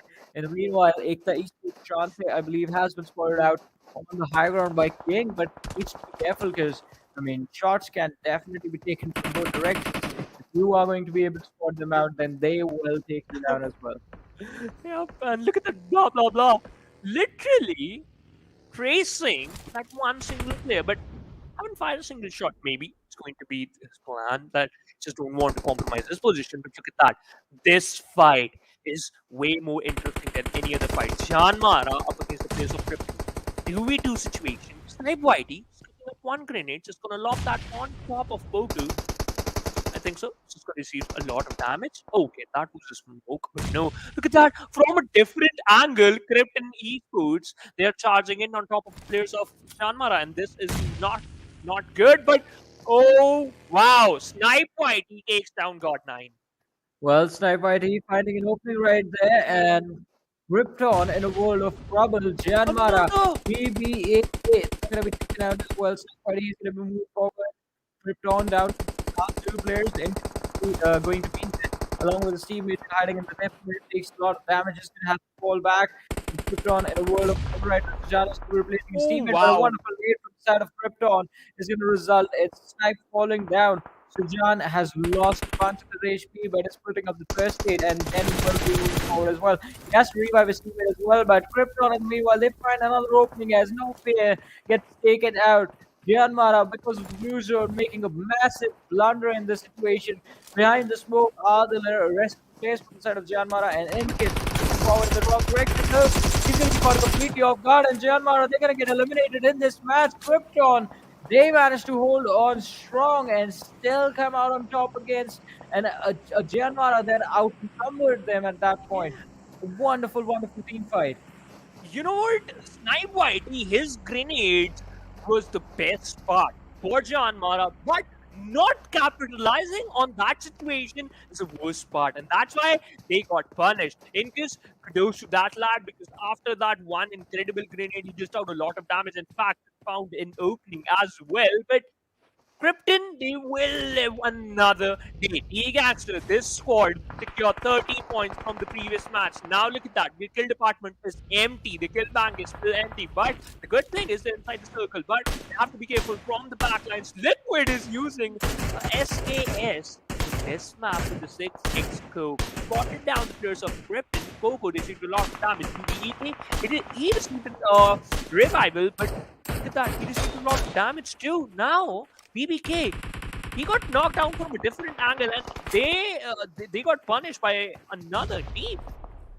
Well, I mean, they are definitely getting punished right now, and DG, the GANGSTERS, Tony already getting taken out. Sargon is going to be along with this GANGSTERS smoking off for his teammate. The players from the side of Phoenix will definitely not be able to support them out or just finish them off completely. Cooney back on his feet again. The GANGSTERS looking to re-engage. Raw official on the other side do find an option against Hellraiser's leaders. Yes, taking the exit. I have to say, I mean, underrated. Rookie is doing a wonderful job inside this game. From the start till now, have been doing pretty decent. But Yep. we're down to 10% players alive in this match, ladies and gentlemen. And it is the 20-minute mark. So in the next 5 minutes, that is going to be absolute pandemonium in this match. And I guess it is all going to get started by the players of Hellraisers, as Concept does find 2 knocks from the side of Raw. Has secured one, but now forward against with the M249, and that Beast. is a wonderful finish right there for Concept. I believe that was just 1v4. I mean, he Yeah. had his teammates as well, but he was able to take down all the players of Raw all alone. Yep, and that's why we call M249 a beast gun. We saw that. If you have 150 bullets in your gun, you never want to, pull off your finger from the trigger, and that's why you just want to keep on moving, and that was so phenomenal. Now look at that. Hi, Priyu. Hiding behind the shack, just on 20% HP. Jord on the other side, battling with the blue zone. And he was barely surviving, but not at max HP. Now he goes down by the blue. Rio on the other side fought down the players of Hellraisers, and that was his worst decision to fire some bullets and hype. They got eliminated at the 8th position. Ekta Esports still in the lobby, secured 1 kill, and they lost 1 player. A good trade, but they have to survive for a little bit more long. The GANGSTERS utilized a lot of smokes, but look at that. 113 meters far away from the safe zone. One single player still surviving on the side of that one team, but Elementrix pinched down that one lad behind the truck. Elementrix, they have to move inside the circle as well. Those rotations are going to be important because you are in the top 7.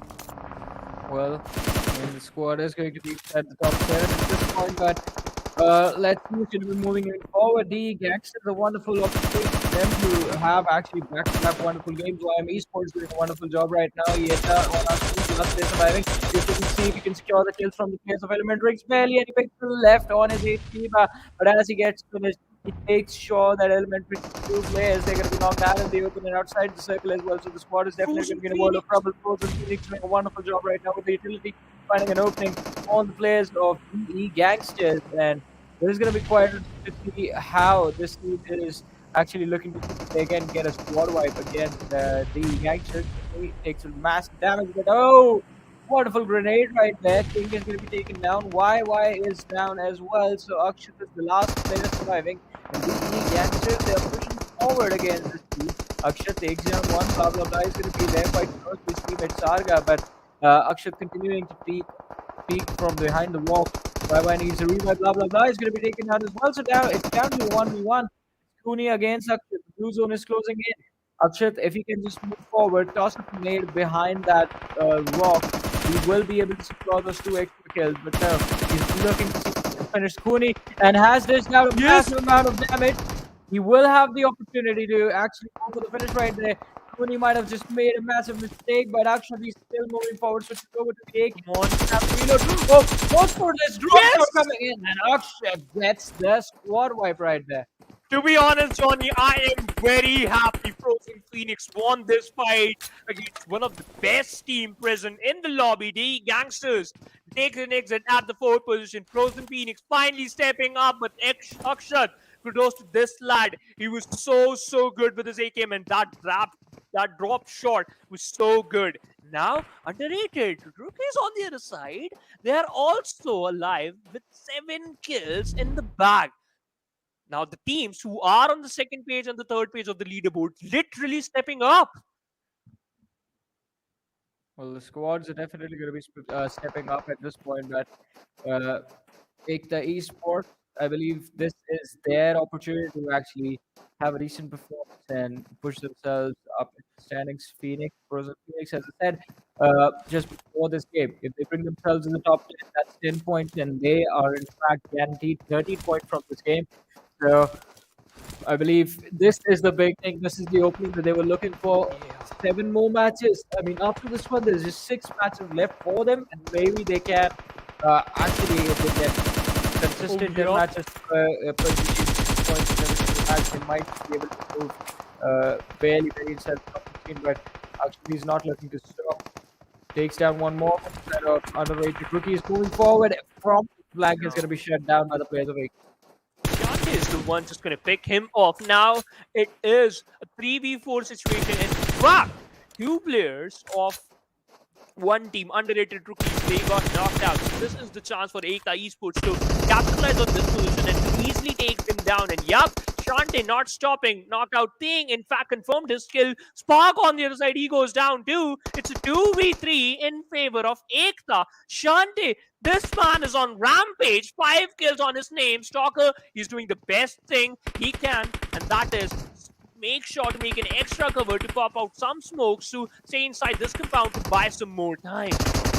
Well, let's see. I mean, they will try to level just to buy themselves some time, but underrated like with the MV49 is definitely gonna. Oh, I thought he almost connected right Yes. there, but no. Chante just takes both of them down, and the Esports walks away with the 6-0 on Miramar. Ladies and gentlemen, an amazing finish from this team. 9 kills, 4 points total, and they bring themselves to the top 3 of the overall rank. After this incredible match, they are on the 3rd position in the overall ranking, secured 24 total points, 9 kills, dished out 1,476 damage. But if we talk about the MVP, it is going to be Shante. Obviously, secured 6 kills, dished out 736 damage. His survival time is 25 minutes, 21 seconds, 0 assists. Literally focusing on those individual skills, and healing done is 263. Well, let's see. What an amazing performance from Chante, and as we did talk about Healing Man as well, I want to talk about that damage and kills. If no assist came in Chante, that means he had to secure every single kill by himself, and he did it quite efficiently as well. That is a good damage to kill ratio right there. And it was quite important as well. Take the esports at a certain point. I mean, early stage itself, where we saw them back the players with raw and there to make it a late game chase wasn't easy for them. Wasn't easy for them, but you know what? That clutch from the side of Akshat was so good. At the moment I saw underrated rookies, they got this map, and there was a time when it was a 4v3, but 2 lads they got knocked out in an open area. In fact, that was their time to shine, but that was not the case. Shante, who was so good with his skills, literally dominated every single player in the lobby. Concept of Hellraisers is on the 2nd position. The top player secured 5 kills. Akshat also going to join the fray, secured 3 kills, dished out 737 damage. Team from the side of underrated rookies on the 4th position secured 5 kills and dished out only 362 damage. Well, let's see. I mean, only 362 damage, 361 on Argo from the side of Ekta. Well, but looking at the match summary, 6 kills secured by Chante. 403 meter distance kill by Argo. Now that is a number that's representative of Miramar. We used to witness these type of longest distance skill in Miramar, and now Argo showcasing the same thing. But look at that, most utilities being used by King, which is 13. Yate gave the highest amount of assists to his teammates, and the number is 4. Yeah, I mean, quite an interesting match right here. But let's have a look at the match rankings now. 24 points handed over to Erangel Esports. But look at the Hellraisers. They did a wonderful job to recover themselves. I mean, from a bad position. 8 kills secured by Hellraisers, 8 points, but those 14 total points. That is what we're looking for. If Hellraisers can be consistent with this sort of a performance in every single match, maybe this team might make it to the finals. The chances are high, but they have to be consistent. For that, they have to be consistent. But I'm surprised that Krypton Esports secured 8 kills. Basically, they were showcasing that dominance. They were so good with those skill points, but they have to focus on those placement points as well. Now, the Strangers, same thing for them. Again, relying on the kill points, with total 4 points in their favor is for Hype. They take an early exit, so as the players of Raw. Well, I mean, early exit for all these squads. Kalyug as well, Nation Esports, SOLTI squad getting caught out and the walking away with 0 points in this game. Well, unfortunate, and I have to be quite unexpected as well. But hey, I mean, Miramar, all we know, this is where surprises the most prominent, and looking at the opponent team at the moment, I guess even JyanMaara did in fact surprise the players of SOLTI squad over there. A wonderful headshot that we saw in the city of Pucado. What a nice display of his pole matching skills by Stain. And I love those headshot. And in Erangel, man, he was using an AWM, and use that perfectly. But right now, those M24 was so good. Underrated rookies, they had a good start. They were using those utilities perfectly, but at the end, when they got stuck inside this one compound, it was 2v3, couldn't able to fight as well as couldn't able to put up a good fight. But JyanMaara, when they lost this fight, there was a time when Snipe YT gave 2 openings to this team, but because he was looking out for a different angle, he got punished, but the backup was already be there, and that's why he survived. And Hellraisers, I just want to talk about this team because you just mentioned it. 8 kill points, 14 total points secured by this team. They are improving, and they are slowly and steadily catching up. Well, they are improving as you said, I mean. But I mean, if they want to catch up, they have to be consistent. I'm going to assume they're going to get 14 points in every single game, and that's how they're going to make it to the other side. Because anything less than that, it's going to mean the opportunity to the other side is going to be out of contention. But with that being said, ladies and gentlemen, JyanMaara Esports will get 104 points after the matchup with the highest kill in the lobby, 60 kills to their name. This squad is playing a totally different game, and this is something else. So next level domination being put on display by JyanMaara. The closest I believe I'm seeing someone, it is Esports, and they're sitting on 40 kills. There's a 20-point difference right there between the two squads. And talking about 20-point differences, there's a 19-point difference between JyanMaara sitting on the first and the GANGSTERS sitting on second. Yeah, but look at that. The position 5th, 6th, 7th, 8th, it's a close call between all the 4 teams because they have 58, 57, 57, and 54 points respectively. So these teams are very close to each other. In fact, Elementrix as well. But there's a different race going on between the top 3 teams in the overall ranking. Now, there's not a single change happening in this overall second phase of the overall ranking. Every single team are just holding to their respective position. 9, 10, 11, 12. Leader Esports still on the 9th position with 50 points. Well, as you said, I mean, it's still going to be on the 9th with just 50 points. And they are playing it. They need to be extremely careful because one, visits with vibes, KC process, and all these teams that are not performing can actually get back into the battleground tomorrow. Then that is when the trouble is going to begin for all these squads. Although, talking about squads, look at this. Hellraisers bring themselves up to the 19th position after this game, and I have to say, Hellraisers, they need to be as consistent as they can be, even if it's just getting those 8 kills in every single game, getting those 10 plus points, 12 points every single game for Hellraisers from now till the end of the group stages, and they're gonna make it on with it. That's what I have to say. Although on the other side, team that actually did really well for themselves as well, we're gonna see them on the next page of the standing. Frozen Phoenix. They tried the level base, they were able to secure a few kills, but still not out of range, and they're still on that 27th position with just 16 points. Yep, it is just 16 points, but at least they are improving, Johnny, and that's the best thing. It was just only in one match they were like being so aggressive, and that aggression literally worked out in their favor. The Gangster, they literally eliminated the Gangster in a very difficult spot. There was a time when I thought the Gangster was going to win that fight, but no, it was Frozen Phoenix Akshat. But we just completed our 2 matches of the day. We still have 2 matches left, but we'll go on a short break. Coming right up, it is going to be the Sanhok map. Been it real? I'm calling shotgun, wanna see my baby run. Oh, what's the word on the sea? Kicking up the dust, you know what I mean. We got a good thing going. We got a good thing going on.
Hello and welcome back, ladies and gentlemen, to PUBG Mobile Club Open Ball Split 2021 Nepal Region, sponsored by Oppo F19 Pro. My name is Phoenix Shivans, and alongside me, okay, it's Trooper, who's on my left, and Yeah. you know what?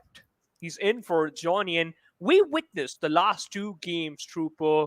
And what are your expectations from teams like Ekta and the Gangsters and Well, JyanMaara as well?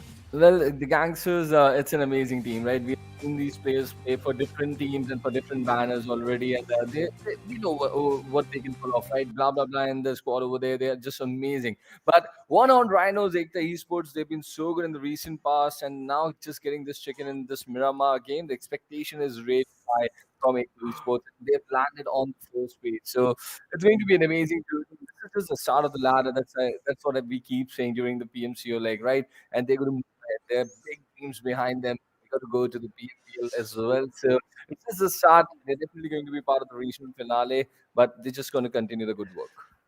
Yeah, they just have to continue their good work if they want to qualify for the finals. But before this game, Johnny was here and he was talking about Hellraisers, how they can qualify for the finals, and that is to be consistent, at least to secure at least 12 minimum points in every single game. Now we have the playing path of the Sanhok map starts from the southern side of the docks area and just heading towards northern side of the cow and kind of a eastern plain path. But again, Painan, Bootcamp, Hathin, these areas still glidable. Mongai, Camp Bravo, Lakabi, Camp Pong, and we can see that underrated rookies they are heading towards Sami. Well, yes, every place is glidable in Sanhok, right? A very small map, so no problems whatsoever for all these teams. But the question with these teams dropping in for the first time inside the map of Sanhok, because Group A and Group D encounter together, the 16 teams haven't dropped anywhere. So are they going to have some early collisions in the drop? That is what we are going to look out for. But Cam Bravo clearly looks okay. Even Krypton Esports have found a decent place for themselves. But no, wait, what do we have here? The one on Rhinos, the Ekta Esports, very close to where they are, but they are in a split situation for Krypton. Ink is on your screen with that latest buff, UMP. I call the recent update the UMP update just because of the fact that this gun is demolishing every other at this point. Yeah. And let's see how he's going to use this one in this situation. You know what? The meta of using M416 with the AMP is literally amazing. I tried. I tried the same thing, when I was playing some solos, and I was like, yes, I'm gonna do the same thing. I'm gonna stick to this meta, but I am so bad that I wasn't able to dish out a single So, kill, unable to secure a um, single kill. But that's not the case for these lads. so did the bot kill you with the UMP? Oh no, no, no, Okay. that's not the case. Come on, I'm like Okay. pretty good against the Let's bot. okay then. Coming back to the game over here, we have got just outside the circle. This looks like a western circle to me, because the eastern edge is just towards the just outside these compounds where these lads are playing right now. And Incus with God9 and Poco just holding on to their positions. And there's a player. The fourth player is in a flank position, Shawan. So it's going to be very important how he's going to come into the equation. Also, the other two players from Ekta, where are they? Where are they? A good question from the side of Trooper, and we'll get to know. We'll get to know Trooper. We have to wait it. We have to Oh, wait for yes. that because we still have 1 minute 20 seconds left on the clock. And then after that, the first zone will close in. But look at that. Now it's a stare down competition between these two teams. Literally stare down competition. If any player peaks, then he might go down. But their chances. There are a lot of stuff you can do. Is just back off if you want to, then just back off. Otherwise, just rush in towards your opponents. Enkus on the other side, you just mentioned it earlier. He's using an ump. He has a level 1 bag, but no helmet and no vest. This is the point of concern. On the other side, Poco with that beautiful weapon, AKM, with a level 1 helmet And look at the fourth player. and an M16. Oh, look at that. The skin is beautiful, just like me. And the fourth player, BBK, is Yeah. just in a distance over there. And he's inside the circle. Now shots being taken. Chante, just backing up a chicken dinner in the last game. Now they are in this early fight over here. And they're keeping the good confidence with them. No backpack, no helmet, no vest right now for ego over there. Let's see how he's going to deal with that. But yes, both these players are equipped enough to deal with this situation. They have got the skill set, they've got the guns, and yes, just as we suspected, the Western Shore inside the play area, the Camp Alpha Island completely inside the circle, and look at already the kind of traffic that is converging towards the River Junction. I can only see multiple teams over there, even Red Esports. Let's see how they're going to shape up. Whoa, and Hype found an opening in the very early stage of the match against the players of Frozen Phoenix, and it seems like that King time of survival is being cut down to 0 because his skill been confirmed. Now we can see that Hype back up is here. Frozen Phoenix YY tried his level best to escape from this position, but it's just denied by Aku Jord, and we can see Frozen Phoenix lost 2 players in a very early stage. But JyanMaara, look at that. DG, they are up against the players of DG, and JyanMaara knocked out 1 player, and we can say this that they found an opening, but the kill confirmation is not yet here. There, basically. Well, it's a good start for Hype, right? A very old team from the region, just getting a perfect start in the Sanhok game, and it's really important for them. But now let's talk about this team that is playing like the elephant inside the room right now. JyanMaara Esports, they've been so amazing, right? They're just leading the charts from the front. They're making sure that their presence is notified to everyone. And I've not been casting so many matches from Nepal, but yes, I've got my eyes on this team right from the word go over there. And let's see how they're going to do. And this encounter finally breaks off, and Godline goes down, and Ago is just bleeding out while his teammate has been picked off already. So not a good start there for esports in this kind of situation which they were. But Incus is present here already. Oh, let's see if Miracle is going to be able to pull a miracle or not. Yeah, that's going to be the question right now. But look at that, Elementrix taking down the players of Red Esports on the height, just near to the temple. But this particular rock just separating these two teams, that grenade was a little bit too off, so that we can see the target found an opening. But no, that's not the case. Weird with his amazing spray takes down Inception as well as Liquid go down. So this is the opportunity for Red to work on. But okay, now they are just going from the left side. Brook just confirmed that kill, and Brook knocked out Liquid with that grenade. Now Sane inside the temple got down Sus, and Sus is being more consistent. But as I just mentioned, Miracle can cope off some Miracle, but no, he dished out a lot of damage, takes down 2, but at the end he got picked off. And yes, multiple fights erupting just inside the 10-minute mark of the game already. And Eta Esports have already been eliminated. So with the chicken dinner behind their back, they were looking confident. But Krypton Esports have hurt them and hurt them really hard and eliminated them onto the 16th position. So they just got one more game during the day that they can add on some points for them. But look at this. This is the domination coming in for the lads of Elementrix, already using the Thompson at that range and creating an impact over Red Esports. Now Orange goes charging. He's given a bit of a time to just put that meds over there, and now he's just clearing the curve of the land towards the right hand side. Brook and his teammate Beard just trying to survive. Let's see Beard. Sane desperately just crawling for the revive, but just with Orange, they're charging in. Their finish comes and Liquid picks off another player. This is Elementrix in charge, and look at them go. They're controlling the heights of the Camp Alpha Island already. Pure aggression from the side of Elementrix. Now, underrated rookies up against the players of Raw, and we saw that the Kalyug, they pinched down the players of Dark Strange just on the other side. Psych slowly and steadily closing in, very close to that one player who was on very low HP now in the back on 55, but he has to deal with 4 people. Oh no, he takes down 1, but wasn't able to take down another. Now Spark just gonna confirm his kill near the Tambang area. We saw that underrated rookies secured 2 kills, and the revival is being initiated. Raw again lost 2 players, and this is not the start they want. Definitely, this is not the start they wanted, but there's still players from Raw in the backdrop, right? So 2 have been claimed already, but Rig and Rage, you can spot them inside the backdrop over here and inside the lines maybe. So it's going to be a difficult situation. But they're already heading for the zone. They're moving towards the Camp Alpha Island, but this River Junction still there inside the center of the zone. So hype is already there. YM Esports, Frozen Phoenix, already 3 teams very close over there. But look towards the Heart and Bridge. Just towards the southern part, there's a cluster over there. There is cluster over there, but look at that. Leader Esports hiding behind that one particular room, and Susan received a lot of damage. Snipe Whitey, he was bleeding out slowly. Steadily, Susan switched to a frag grenade so that he can flush him out. And look at that.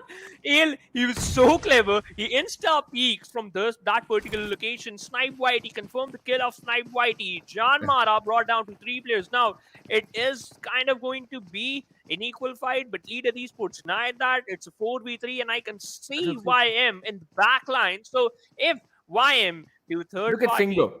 Yeah, okay. Look at Yeah, look at Singbo with the left peak on over there. He's just clearing out one angle for JyanMaara. They can only move in from the right. So if Nopia, yes, this was important, and he's made it inside the compound without getting knocked down over here. Really important move coming in from Nopia, but now he needs that extra bit of a time with applying those meds. But 4 players inside the vicinity from Leader Esports, they allow him to put in those meds. He had given the damage, just a bit of a utility inside the house, could have done the trick over there against JyanMaara, but they get this important time to regroup. They've just lost a teammate, but 3 of them still part of this contest over here, and this is just happening towards the southern part of the Bridge of Heart, and they are looking good already. But look at Gunna go so slowly and steadily. He's looking to surprise and bite one of the lads from Leader Esports.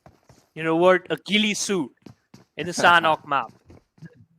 What you can expect, right? This is going to be a nightmare for some of the players. And you know what? Spotting out a player who's just got prone down in the grasslands as well as wearing a ghillie suit is difficult. It's so difficult. Trust me, in my personal opinion, I'm saying that. But So the bot was wearing a ghillie suit, right? When he no, picked that you was up with not the a bot. Come on, man. Okay. It's not possible. Stop roasting me, Trooper. Right now, Leader Esports, they have to do something because they secured 1 kill. Now, one player, as I just talking about that one single player, he's wearing a ghillie suit, right? He can do Well, yeah. wonders. If he spots out Luffy, and if Luffy goes down, then one single angle, which is going to be the left angle, it will get shut down. It certainly is, and look at the team holding the high ground over here. And SOLTI squad, they have an idea, right? And they're just trying to find out, and they'll get some sort of visuals, but are the shots available? Jayush over there with his teammates. This is Team Hellraiser trying to hold the high ground, but SOLTI squad, they've now got an idea. So they just need to make sure to keep them always into the Pollard, even also moving with his teammates. But this is a split situation for SOLTI squad, and they really got to keep this piece of information very handy, because you don't know that with the next shift of the circle, they might just have to go out in the open. But with the likes of Hellraiser holding the high ground to this compound, it's going to be very tricky how they're going to move away. Yeah, let's see. As just mentioned, things are going to be tricky, but YM Money knocked out Gunner, and he was wearing a ghillie suit again. Okay, I think so. It's like Troopers, Casters curse that it's difficult to spot out the player if he was wearing a ghillie suit and he goes down. Come on, Troopers. You jinxed it. We all know who did it, but okay, it's me. Now, Susan, he is just present there so that he can revive his teammate. Gunnar, look at that. He's trying to pull a jiggle. He's trying to pull a jiggle. That was a jiggle. That literally was a jiggle. And wow, the revive is being initiated. This is the Leader Esports is giving them a second chance, to be really honest. And if a lad like Gunnar gets up, puts on a first aid over there, he is really going to come hard at you. And better watch out, Leader Esports. You've given them a second chance, and they've already been amazing. Now look at this Gunnar. He's on 75% health. That is going to be one thing to watch out for. He takes one down. The switch on the gun. The second take comes in. Susan takes out the second one. This is JyanMaara Esports. They've taken 2 players down instantly. They just missed out on Gunnar, allowed him the revive, and Gunnar, make sure to punish them. He's just rubbing salt on the wounds now. If you're gonna give room to a puffer fish to swallow up, obviously it's gonna fill the aquarium. And the same thing just happened. Leader Esports gave a lot of time to JyanMaara so that they can just reposition themselves and so that they can, easily revive their knockout teammates. Now again, the same thing is happening. Gunnar, he got knocked out, and we can see Leader Esports, both players just instantly compromised their position. Ale barely surviving on 10%. In fact, he got killed. That's how you're not going to engage in a fight.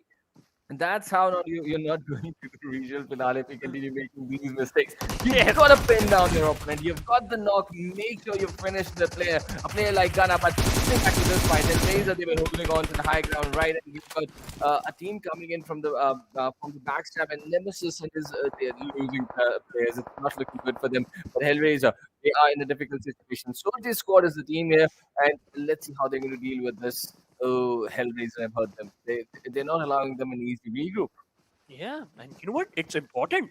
If you're just denying the regrouping of your opponents, then you already have an upper hand. Salty squad in the previous match, they faced an early exit. And it seems like they're going to face the same thing in this match as well. Prateek, he was inside that smoke, but when the smoke just faded off, he got faded off too from the lobby. So as his team got eliminated at the 14th position. Well- Hellraisers, wow. They eliminate, yes. And the only reason she was because listen to this very carefully. They did not have a backup plan to the situation. They committed completely to the fight against Yes. Hellraiser, and the high ground that Hellraiser had, they made sure to capitalize. So this is a problem, and these are teams coming in from the qualifiers, right? This is a very important opportunity for them. You must always be ready for these sort of a situation. If you're losing one or two players, just make sure to keep a retreat option for yourself, and this is exactly what SOLTI squad was missing over there. Oh, and what a wow. A pin precise and a perfect grenade from the side of Raze. Knocked out one player. Look at that. This spray is also amazing. Just done a lot of damage. Underrated rookie got stuck behind that one basically boxes. In fact, not one, 3 to 4 boxes. And now they're dealing with the play zone as well. And the play zone is dishing out a lot of damage on top of the players of underrated rookies. Wade still firing random shots on top of the players of underrated rookie. Now, the revival, they are being more casual in this situation. Spark, you have to heal yourself first, then you can revive your teammate. But no, Spark got pinned down between those boxes. And that thrown down shot was so good. Psych. He couldn't Wow. kill down, just confirm that kill, but lost his teammate too. Well, he did lose his teammate over there, and that's what confidence can do to you, right? Rage Yes. from Raw, they just won a big tournament before coming into the PMCO, and they're taking on multiple players at the same time, and I'm really liking the confidence over there for Raw over there, Raw official. Let's see how they're going to carry this momentum into the regional finale as well. But on the other side, Red Esports have also been eliminated, and now it's time for JyanMaara to put on their traveling gears and go into this rotation. Well, come on, please. No fear, come on, please use that ski. I think it's not a ski, it's a jet. Oh no, it's not a jet. So, okay, I'll find it. Just give me a moment. On the other side, Hellraisers to the spots down the players of underrated rookies and jet ski. Yes, underrated rookies, and they are receiving a lot of damage on the players concept. Got down, in down, Psych received a lot of damage now, but they have to focus on the circle as well. But again, Hype, every single time, Hype, whenever they move inside the circle, they end up against the players of Hellraiser. Sometimes that happens, sometimes it doesn't, but it always happens. It's sad off, and look at that, both the teams are pretty close to each other. Yes, they are, but I really like how Hype are gatekeeping the situation completely. Yeah. Even Frozen Phoenix and the lads from Hellraiser are in a different equation, but completely the entire region is being gatekept over there by the lads of Hype. And behind them towards this side, we have Xtreme Esports. Oh, wow. They have no idea. They have BBK, no look at idea. that. Oh BBK. no. Okay. He has no idea. He has Definitely he has no idea. He has no idea. That's why he's playing on Wi-Fi. But Well, how is BBK going to deal with this situation? It's Okay, going to be really so- interesting. And he's eyeing his teammate. And his Yes. teammate is right behind that rock. This is the backup plan you have to focus on. This type of backup plan will always work in your favor. Look at that. Look BBK at this. spots out one player. He knows that Right. there's one player just present on the rock, and he takes out another. Well, he's surprised. I mean, he's surprised them really badly. And now it's going to be very difficult for them to somehow hold and control that situation right now. YM Esports, they're trying this move, but BBK, he's still surviving. And now, oh, he takes out one more. Can he do this one before? No, he cannot. It was a miracle one if he would have. And he's being instantly punished. But the problem for Cryptid Esports, they cannot see them because they're on the other side of the river. So far away from him, from the one teammate, Bieber. Now, no fear on the other side. Is on domination. Frozen Phoenix stepping up, securing at least one kill, but only 2 players surviving from the side of Frozen Phoenix. Elementrix secured 4 kills, lost 1 player, and that is Inception. 13 meters far away from the safe zone. Hype, as was mentioned earlier, they're still gatekeeping for a lot of teams, and they will make sure that none of another team will make it to the circle. Otherwise, they will collect a lot of kills. Well, they are going to collect a lot of kills in that situation. But this is the problem for underrated rookies as well. They have spent so much time fighting those fights on the bridges, and now they're going to make this run desperately. And they will not just be with a lot of cover, but in the process of entering the zone, they are going to hurt some players. He's hurt crazy, but his teammate Zord has made sure to capitalize on the situation. Akku Zord, to be more precise, and he's eliminated and got that one kill. That is the end for underrated rookies. But Hype, on the other hand, they have lost a player and already got some good amount of kills against their name, so they might just get good points from this game, from the Sanhok game altogether. True, true. They will. They surely will secure a lot of kills. But look at that. If we talk about the winner chicken dinner forecast, YM, they have the highest amount of possibility because they are securing a lot of kills. Phoenix, Frozen Phoenix, they got Stark Stranger.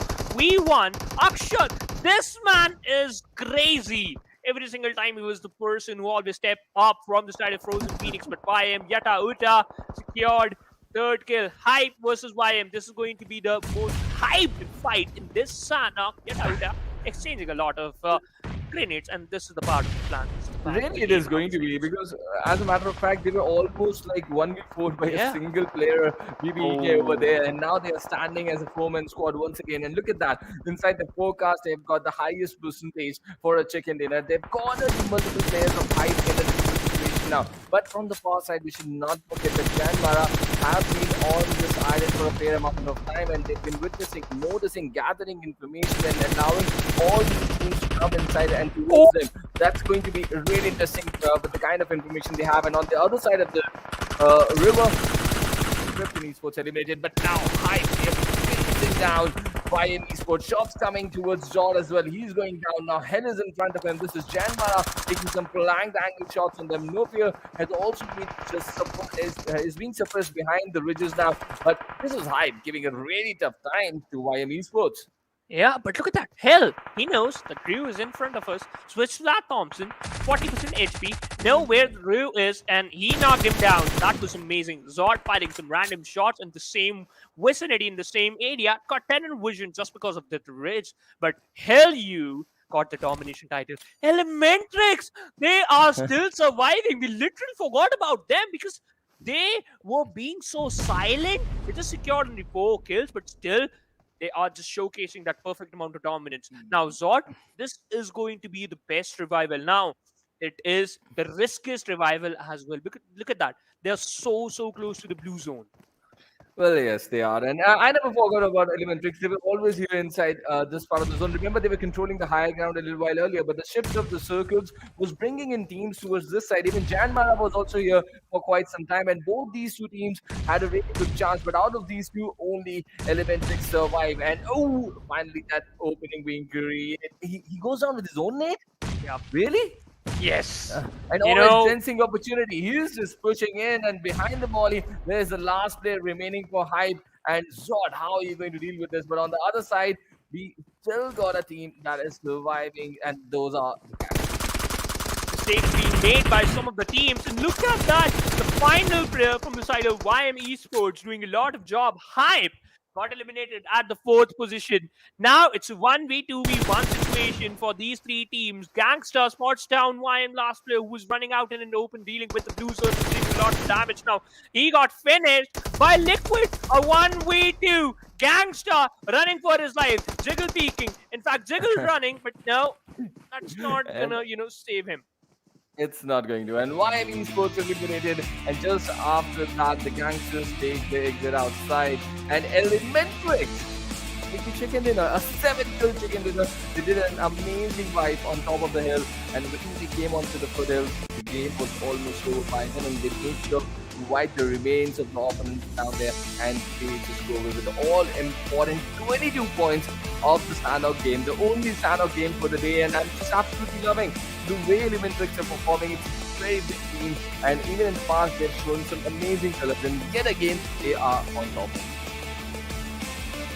They are on the top on third position. The overall ranking secured 22 total points, but MVP, it has to be Liquid. Obviously secured 6 kills, just out 587 damage. The damage to kill conversion is also amazing, but if we talk about assists, he gave 3 assists, and that is the interesting part as well. Healing done is almost 290, so yeah, pretty decent healing by this player. But the thing is, how many points JyanMaara secured? Yeah, definitely. But look at that. The entire team has 7 kills, right? And 6 for Liquid over there. So it's just been the guiding force for the team in this game. But we know how well the other lads are also prepared from Elementrix, and they are always a team to watch out for. But Akuzon gets an amazing game for his team. Even 2 lads from YM appear inside the top players list. Hell and Yatuta make their way over here. But JyanMaara have got no fear over here with 4 kills and 432 damage.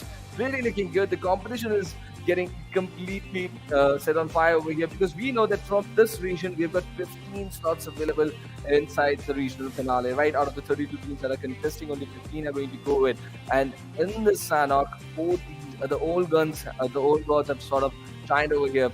Element featuring JyanMaara featuring over here, and so is Hell with those 7 utilities inside the Sanhok game. Yep, 7 utilities used by this one lad. Only 7, and I the max. think so. Yeah, that's the max basically. But I think so. Johnny mentioned the same thing, that this is the same amount the utilities being used in another region. This was the maximum, like 6 or 7. I'm not sure. I think so. You know more about it. I think Trooper. this is just because of this is just in the Sanhok game. Yeah. Yes, the this is utilities the are being Sanhok. The area, it's all green, and players they were hiding behind those ridges, as well as the killing suit is the most important part. But let's talk about the match ranking. Elementary 22 points, Hype with 17, so as YM Esports also secured 17 points. JyanMaara with 14, GANGSTERS 15, Repton Esports again being consistent at the 6th position with 8 points. Hellraisers, they tried their level best. 5 They points. did it. They really did. And Xtreme Esports, they also eliminated Xtreme Esports right quite early in the game. So they really got those points early. And later on, they made sure to get 4 positioning points as well. So it's a decent performance coming in from them. And let's see where this consistency is going to take them. But look at that. Raw Official getting eliminated early, just 1 point out of the game. Even Leader Esports, they really got to learn. And at this point, if you're going to allow those teams who have no fear, they're going to take you down. And Ghana was the player they could have easily picked off, and later on it would have been a 4v2 situation. It was a fight for theirs to be winning, and by just by their own mistakes, they allowed JyanMaara to get on top over there. And this is all what is going to happen if you just allow yourself, allow your opponent an easy escape. Yeah, and I totally agree with that point, Trooper. But let's take a look at the Oppo F19 Pro moments. Let's refresh our memories after this fight. Elementrix, they were so good after this engagement with Red Esports. They never stopped basically. But kudos to the players of Leader Esports, because before they got vanished from the lobby, they had an upper advantage. They had an upper hand. But thing is, they were unable to utilize it perfectly. You're absolutely right. They were not able to utilize that perfectly. But these moments where Krypton Esports gimmick almost wiped off YM Esports completely, and then the backup coming in from Park over there. Frozen, the Phoenix also had their moments, but they also got pulled down over here. Even the Strangers tried to make an appearance inside inside the zone, but they were also denied. But this was all in all a pretty decent game for all the old guns, all the old gods here. Uh, in this set of 16 teams, but yes, the young blood also trying really hard to make an impression, and I was really impressed with them as well. Yeah, same here. I'm impressed with their play style too. But now the third match is done, and let's take a look at the overall ranking. JyanMaara on top, 18 points difference between them and Gangster. But Gangster, DE Gangsters, they also secure total, in fact, accurate 100 total points. Elementrix stepping up again, securing the third position for themselves with total 91 points. Hype also climbed up the ladder on the fifth position with 74 points. Yes, and 15 Esports they fall down a little bit with those 8 points that they got, but they're still in the contest. They got 6. They're on the 6th position right now, so they're looking decent, and I'm really hopeful for them. Let's see how they're going to go at 15 Esports. But on the other side, the players like underrated Hoody is still lurking around on that 32 point and challenged by they're being challenged by Hellraisers as well on that point. So it's going to be really interesting how these teams are going to make their way inside the top 15, because just one more match remaining for these lads, and yet there are teams who just played 4 matches. They're also going to get some good points and push them back inside the overall standings. We need to make sure to capitalize and use these sort of standings to put them away from this kind of a situation where they might just miss out with 2 points. That slot is really, really precious. Yes, that slot is really, really precious. But good, we can see signs of life from the side of Frozen Phoenix. You know, I love that one line. If you just followed, if you heard those lines from the Phoenix that rising from the ashes, and right now they're just showcasing the same thing, and they're just stepping up at the 23rd They're position. rising from the ashes and like getting frozen. No, like the way Captain America emerged, right? I know. Just got stuck in the slide. Okay, let's not talk about that thing because it's again the Marvel Universe, and I'm too bad in explaining the Marvel Universe. Now, the important part is overall ranking. Teams just got faltered down at the 4th page of the leaderboard. Some teams never expected this, but some teams also stepping up, which is the best part. But the important thing now, the most important thing now is JyanMaara haven't secured a single chicken dinner, but still on the top. So that's how you're going to play in every single match. Now we have done with our third match, only one single match left for the day. But before that, we go on a short break. Coming right up, it is going to be the second Erangel for the day. I'm calling shotgun, wanna see my baby run. Oh, what's the word on the sea? Kicking up the dust, you know what I mean. We got a good thing going. We got a good thing going on.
we go now.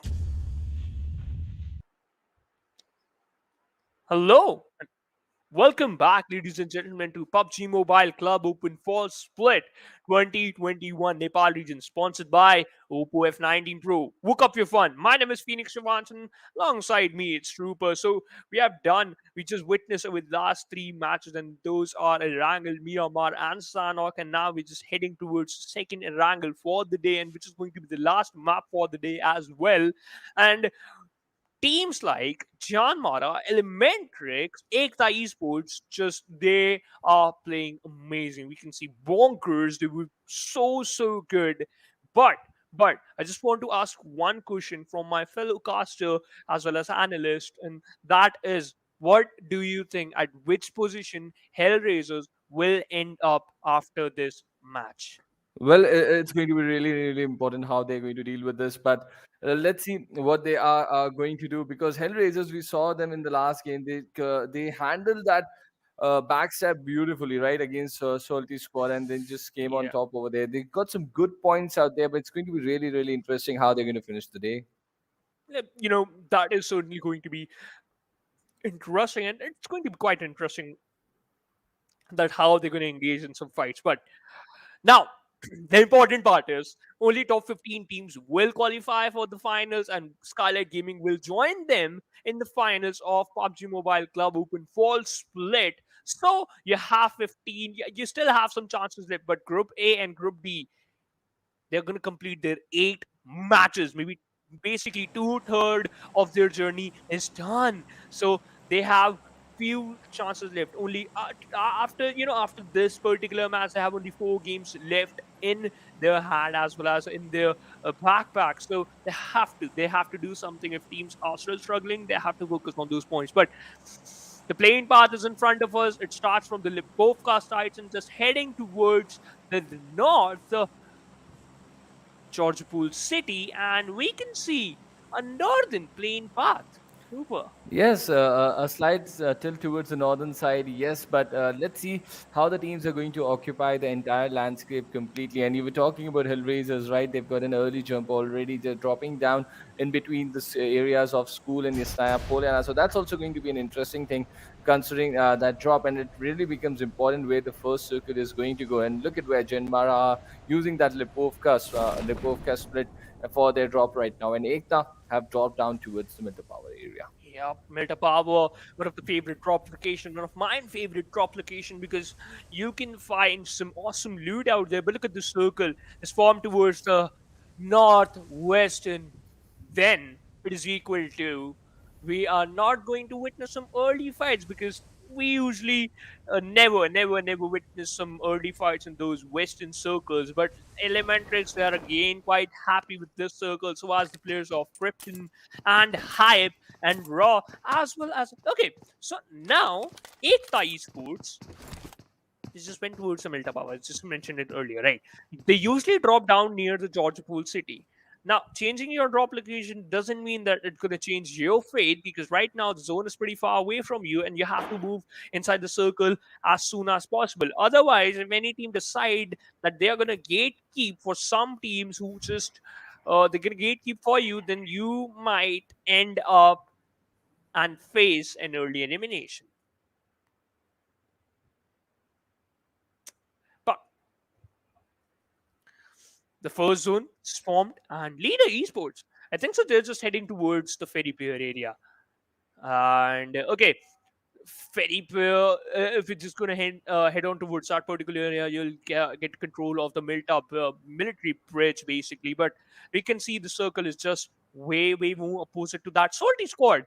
So this type of circle is kind of work in their favor, because they just drop down near the severity area, and we can see that Nemesis and Dolph, they're just heading towards the shooting range. And right now it's a 2+2 split. We are not witnessing a single fight yet. Teams are going for that passive approach, a little bit more passive, because this is again going to decide their future. Or will some teams, like basically, will any team will go or head on to the finals, or they will end their journey? But 4 games still left. Let's see. Hype. I would love to talk about this team because we know that they are on the first page of the leaderboard and they've been so consistent. But they are eyeing for that first position group, and I'm sure because you know what, if you're gonna be on the first position, you'll get a big chunk of money as well as the ticket for the PMPL season 4.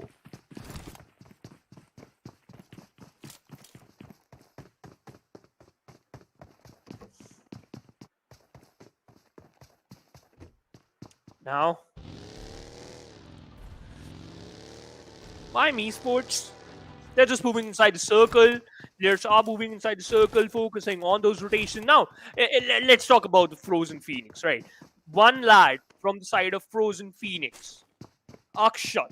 Okay, this man is like literally the manpower, the gunpower Frozen Phoenix need, and he's stepping up.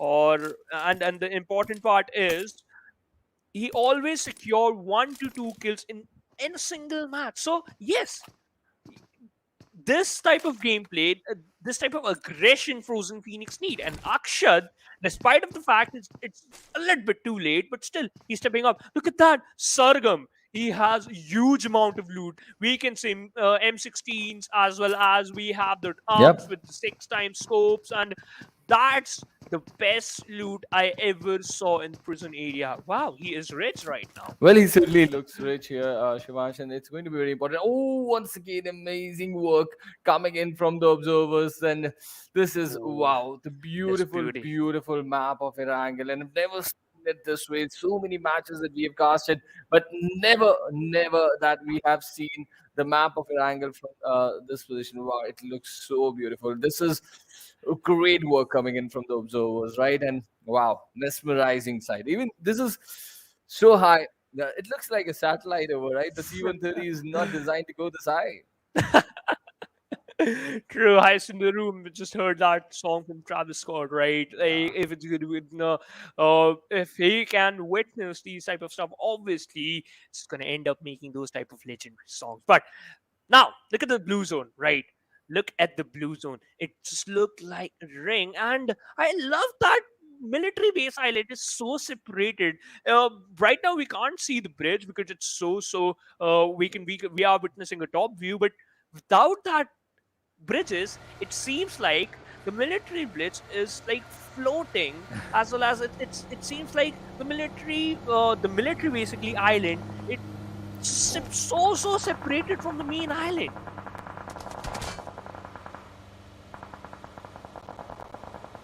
But again, you know what?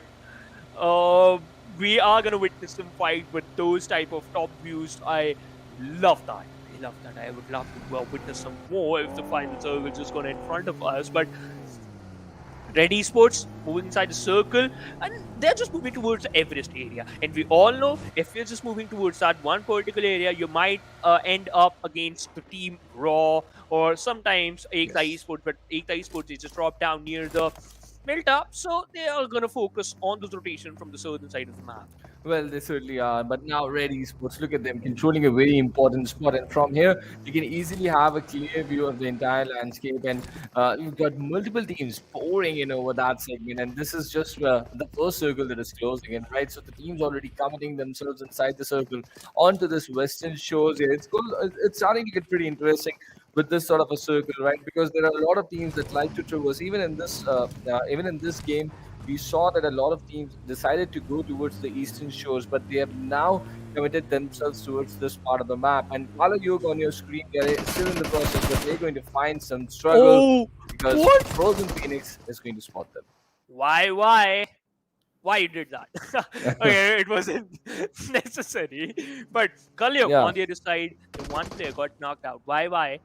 He has that scar and where is the backup, okay? Right there, in 2 seconds. Why? Creeping from the same angle, destroying a lot of damage from the same angle, receiving a lot of damage. The clone is on very low HP, surviving on the spears, and now Kalyug, the players from Kalyug, charging in towards the squad house. Clone hiding behind the UAZ. One more player just cooking up one grenade. Clone making work for him, and Yummy go down by Akshat's grenade, and that was insane. It's a very high utility balance that he. Oh, look at the angle that Ash can rotated through the window over there. And with it up in the close range, he's going to get yet another play. He's stealing in numbers right now, but gets backstabbed from the distance. That's BP. So good support coming in, but he's really not in a very good position because his teammates are all down over there. And the only thing that he can do from the distance is provide some cover fire, but he and his teammates need that revive desperately. Akshat just living up to his team's name, Frozen Phoenix. Literally shocking every single person. And wow, secured, just about to secure 3 kills, Akshat. In with his arm. And look at that! Now, this type of face change is so good before this game, Trooper. I just want to mention this thing. Because Frozen Phoenix, they were looking a little bit unconfident, or they would never push onto any team. But right now, look at the confidence, look at the boost, look at those kills, look at those performance. Wow, you know what? I'm happy. Well, the best still show. Still inside the zone right now. The city of Zaki and Slovenia now off limits. Even Rozok is outside the zone now. And look at that. Oh, it seems still rotating in from the farm area. I'm talking about Ekta Esports, who did not have a really good Sanhok game. So they would really like to finish things off on a high here in this Erangel game. But the next fight is up. And this is Xtreme Esports. Remember what BBK we really pulled off in that Sanhok game, but now his teammates are on the right side of the river. And a nade, beautiful nade, back-to-back nades. Wow. Ruku getting that knock over there eventually. But BBK, he's still in a tricky situation. He needs that revive, and he needs a smoke pretty soon. But his team is pulling that revive without any smoke. That's a really big risk that they're taking, but putting it off. But on the kill feed, we can see Elementrix also going inside a fight against Raw Official. And one of the lad has been traded by Raw Official, but it's clearly Elementrix who are dominating over there. So if you could just quickly move towards there and see what's really happening. Yep, that was sus. Basically, he go down. He got knocked out as well as he secured 1 kill too. Look at that. Kes was about to throw 1 pan. Okay, come on. We need a pan finish. You know, I would love to witness a pan finish because there was a time when I was playing and I got hit by a pan. Killed you by a pan. Yeah. No, I never got killed by a pan. That's the best thing. But to be on the safer side, I received a lot of damage from that pan. Was barely surviving on 48% HP, I think, so 45 to be precise. Now, look at that. The kills they secured, the amount of kills Krypton have is decent. 3 kills. We just hit the 12-minute mark, and it is only it's kind of soothing as well as kind of give them a boost in the start of the game. The second zone is closing in. Look at that. We can see that Taya, he's the final player surviving, very close to Mount. Yeah, he's on top of the Everest. Yes, Yeah, Everest this basically, yeah. is a really good spot to be. But how are they going to deal with this second shift of the circle, third shift of the circle? That is going to be really important. Is the Everest going to be part of the play area, or is it just going to move outside? That's going to be the thing. And I don't think so. Another spectacular work coming in Wow. from the observers. The C-130 flowing over, and look at this on the backdrop, the entire George Report area. Wow, what an amazing sight over here. And the C-130 dropping the airdrop just towards the foothills of that Everest. I'm already in love with this map once all over again. We love this map. We love the top views, and I literally love my production. Now, Singbo, and I think so what we do. But Singbo puts down the players of Ekta Esports and Crypto BBX as well. Connected 2 bullets. Now, but the important part is, Trooper, Ekta Esports, there's only one single player hiding behind that one crate, and the backup hasn't arrived yet. Yeah. Yeah, it doesn't. Chante inside the vicinity. They got a chicken dinner already today, but Leader Esports, we have seen them do some blunders inside the game of Sanhok as well. So let's see how they're going to learn from their mistakes. And they're not committing after the knock. I don't know why. I can't understand why. Or are they just creating a flank angle? That's way too big a flank angle, to be really honest. But Ego, he looks in misery right now. I don't think he would be able to reach Chante. It could be a desperate effort from Chante if he decides to get a hold on to the revive, which he eventually does. But the next shape of the circle is a hard one too, towards the southern side. And it's going to get pretty interesting. Already Eliminated are finding themselves in a good position. Even Hype is looking good. SOLTI squad also finding themselves inside the zone. But let's talk about where Frozen Phoenix and Cryptic Esports are already holding up. That's going to be really important. But Oh wow. the gangsters and the hype.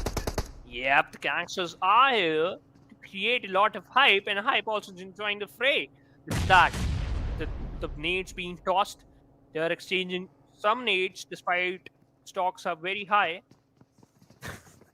I was about to crack its lame joke, but an unsuccessful E- try. e- Even your joke didn't. Even Team Hype did not like your joke, and that is why they're retreating from the situation and they're just looking for a better spot over there. Maybe some That's better embarrassing. and But now now- they picked up the spot where they can't hear you. Yeah. Okay. They still can, they still can, and they'll never stop cracking this joke because this is my I live literally every single night before go to sleep. I always crack a lame joke, and that's why. You know what? It never feels so good. But Red Esports spotted down the players of Ekta Esports. Now, Beard, he has that beast in his hand. M249, one of my favorite gun. Whenever, I just pull off the trigger, I never want to lift off my finger from the trigger. Gangstar from a different angle, just up against the players of underrated rookie. Shantae might be in a bit of trouble. Heard that sound, and just falling back from that angle. Gutka is the place where the other three teammates were hiding. And Red, look at that. After knocking down that one player, they just left. Wow. Well, it's a play zone, right? It's a play zone, and they need a better spot. Because still, look at that. 15 teams are part of the circle. It's a very desperate situation because all 51 players are just a part of this last and final Erangel game. They really need a big game because all these Oh no! things Oh game no! and the esports go down. Eventually, Chante falls over here, but his remaining two teammates, even Chante was the first who was left behind, and now the remaining two, they don't have any options. They just got to continue this game as they do. Yep, and this duo, they have to make the awesome right now. Sergen got down the players of strangers, and look at that, he was about to burn down that vehicle, and V1 instantly understand the situation, jumped off from that vehicle, hiding behind that rock, hiding behind that ridge, but he got picked off from a different angle by blah blah blah. But now the gangsters are charging into the place of strangers. Satan, he's the final place surviving, hiding behind Bucky, and openly fired on them, but wasn't sure and wasn't able to take them down. Literally just out only 20, in fact 30% damage. Well, they're just playing by the name, right?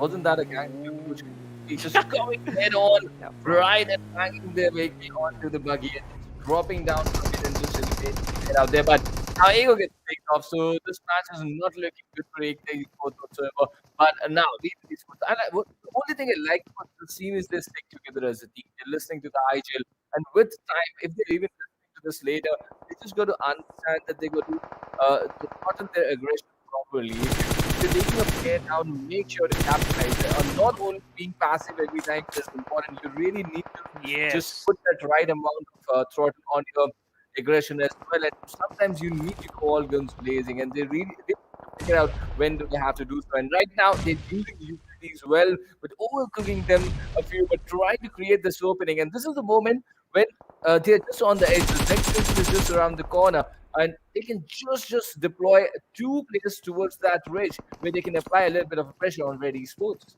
Yeah, if they want to, but right now they're just opting for different stuff. But as you just mentioned, right, just listening to your IGL calls as well as playing a little bit like showcasing that balanced gameplay is very, very important. But if things go south, you're gonna agree in this point, Trooper. You always need a backup plan, right? And Inception Definitely. with that one grenade knocked out two players from the side of SOLTI squad. Well. You can never enter any fight without that. Right? You always Yeah. need to make sure to have your eyes behind the back. You're going to find out how am I going to escape from this situation if things go bad. And this is really fun. But look at these teams just trying to lurk around the edges of the circle right now. This is underrated rookies right now, and they've got a few teams very close to themselves. And I think Spark has an idea. He's heard those sound cues, and he knows that they can really control. But on the other side, the gangsters, they're all the four players in numbers. Hype have got all the four players in numbers, and they're being part of the northern edges. But God gets picked off over here, and now look at these. The confirmation being cried on him over here. Very perfect. close. Oh, he's going to do some health, but Hyper getting under pressure over here, and it's going to be all up to Rio and Crazy now to stand up against this onslaught coming in from the gangsters. Yup, and Gangsters, they're not stopping yet. Look at that. How many grenades they just tossed in towards basically Hype. It's dropped down to only 2 players. Those buggies as well as those Dacias and UAZs and smokes are just saving Hype from the aggression from the side of BE Gangsters. Secured 6 kills. Not stopping. All the 4 players are alive. But Phoenix, Frozen Phoenix, they are still in the lobby. 4 players alive as well as secured 4 kills too. 41 players in the 5th circle too. And look at that, they were 51 when 15 teams were alive. Now we have 41 when 14 are alive. So this coincidence of palindromes just working in this game over here. But now, Gunner, he's here for JyanMaara. He's got 5 kills already. The team has got 5 kills already, but Hype get eliminated. We saw Rue and Crazy in that difficult situation, but eventually they have been thrown out of the lobby. But now, Red Esports, they have been looking around this edge for quite some time, and the zone has sort of shifted 200 meters away from where they are. So this rotation, this crucial rotation is being executed, and luckily for them, the team that was just holding on very closely, Red Esports, they've also rotated quickly, and this gives this opportunity to all the other teams to make their way towards the zone from this side. Moving inside the circle is the most important thing, but underrated rookies on the other side still gatekeeping for some teams. Leader versus Frozen Phoenix against Raw. This is going to be the incredible fight. Akshat being more confident. That overconfidence literally backfire in the favor of Leader and Frozen Phoenix in a killer spot. But look at that, Leaders, they're not aggressing because they know one thing. Despite of the fact they knocked out 2 players, but they have to move inside the circle, and that's the priority. That's the most important thing. Elementary, Sus being Sus again, spots down the players of Raw, and Nate takes him down. But the kill confirmation is going to be a little bit difficult because they have the cover of those compounds. Well, yes, and look at that, how closely they are just sticking to each other as a web over there, as a web net over there. But look at this, on the different side, Akshat and his teammates from Frozen Phoenix, they're trying to apply that pressure, and the utilities are being invested yet again. Oh, what? Right, and the drop is really coming on Zorax with that AKM. They're going in, all guns blazing, and Leader Esports are falling down. But no, not that easy. They're going to give a big fight back, and Yapet just survives on a very low hit. Now they're pushing good, and they're looking good. But YY from the flank angle on the ridges manages to take down one more player. So Leader, they've once again gone onto the passive stance. Singo needs a revive, and Ale just trying to buy that time by throwing that smoke. But when is Luffy going to decide to hold on to that revive? That is going to be the question. He's deployed one more smoke, and now maybe Luffy will decide, yes, that's really 2 extra passive out there. How are they going to survive in this sort of a lobby is going to be really interesting. But on the other side, you can see Gunner going on a killing spree out there. He's already got 3 kills, and YY decides to disengage from this fight completely and use the terrain to make an entrance inside the Axis. Look at that one observatory in front of him, and YM Esports holding that observatory, and I think so. Oh, okay, it's not inside the circle, but still, they're just 20 meters far away from the circle. Hellraiser still surviving on just one particular lad. This is Taya is surviving from pretty long time. Leader on the other side. Now they are just fighting against players of Red. On the other side, we can see we still have 27 players alive. Now teams are just dropped down to 11. Hellraiser's Taya, he has no helmet, no bag, no boosters, but he has that courage. Wow. So beautifully put up. But let's see how far that courage is going to take him. But I really like the spread on Krypton Esports, the kind of area that they're controlling. Look at that in the split situation. One of the lads, I believe this is Bebek, who's already inside the circle. But on the other side, the Molly is giving damage to the lads of underrated rookies as well. So let's see how they're going to deal with that pressure as well. And it's a good concrete cover on a height that YM Esports is enjoying. But why look at that, the kill feed. Leader Esports eliminate the final player from the side of Frozen Phoenix, secured total 7 kills. Frozen Phoenix, again, a good kind of great outing. But JyanMaara grenade. We decided fate for the players of Elementrix. Inception! Oh, he heard that pin running away, and Elementrix just goes down. Now, this is going to be the best part for JyanMaara to rush in towards this compound and hold and take out Elementrix in an instance. Well, he really is, and even Leader Esports get eliminated Oh, on no. those riches, but Dead. the Spade confirms one and takes down Orange as well. So big opening created by Susan Spade. This is charging now. This is Elementrix that is being put under pressure, and look at that. That is the elimination coming in. JyanMaara wiping off Elementrix here in this last and final Erangel today, and Susan being the architect for it. He's got multiple kills in this encounter.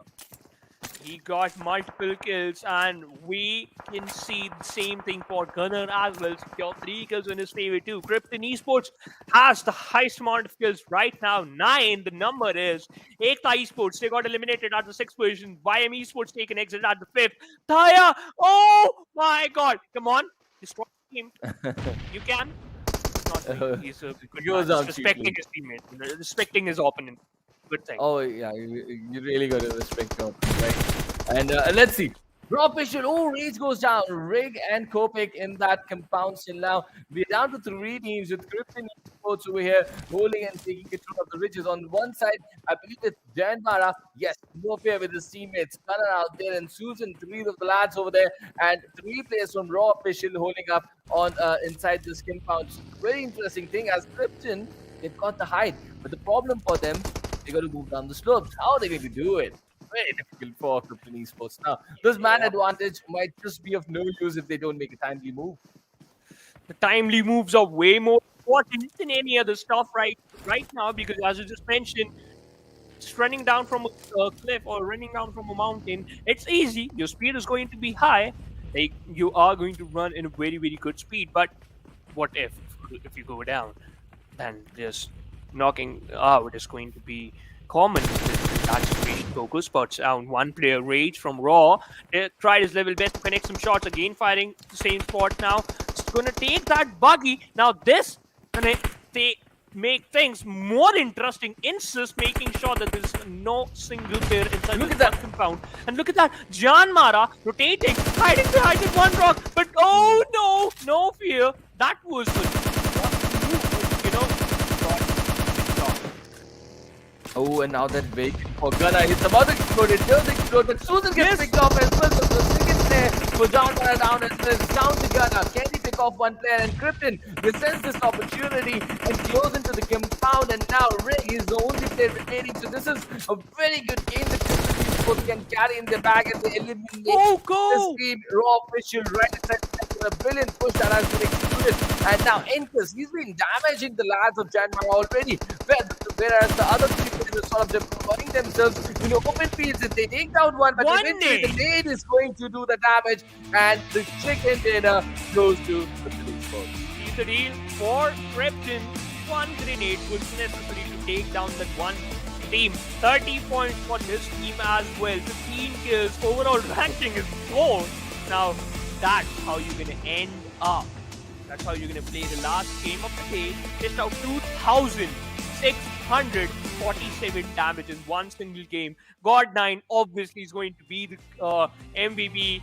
Secured 4 kills. The damage to kill conversion is also amazing. Survival time is 24 minutes, 28 seconds, 3 assists.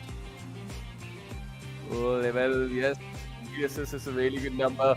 But 859 damage. Wow. That in this Erangel game. 4 kills. Krypton, God9 has been consistent for the team today and is being rewarded with some good kills as well. So all in all, it was a decent performance coming in from Krypton Esports, and they would be really happy. In the 8th game, they get this chicken dinner. They will position themselves really well on the leaderboard, and even if they're going to slip and fall down tomorrow when Group B and Group C are going to play their matches, they're still going to find themselves in a decent spot. Yeah, they're certainly going to find themselves in a decent spot. But Trooper, just imagine JyanMaara.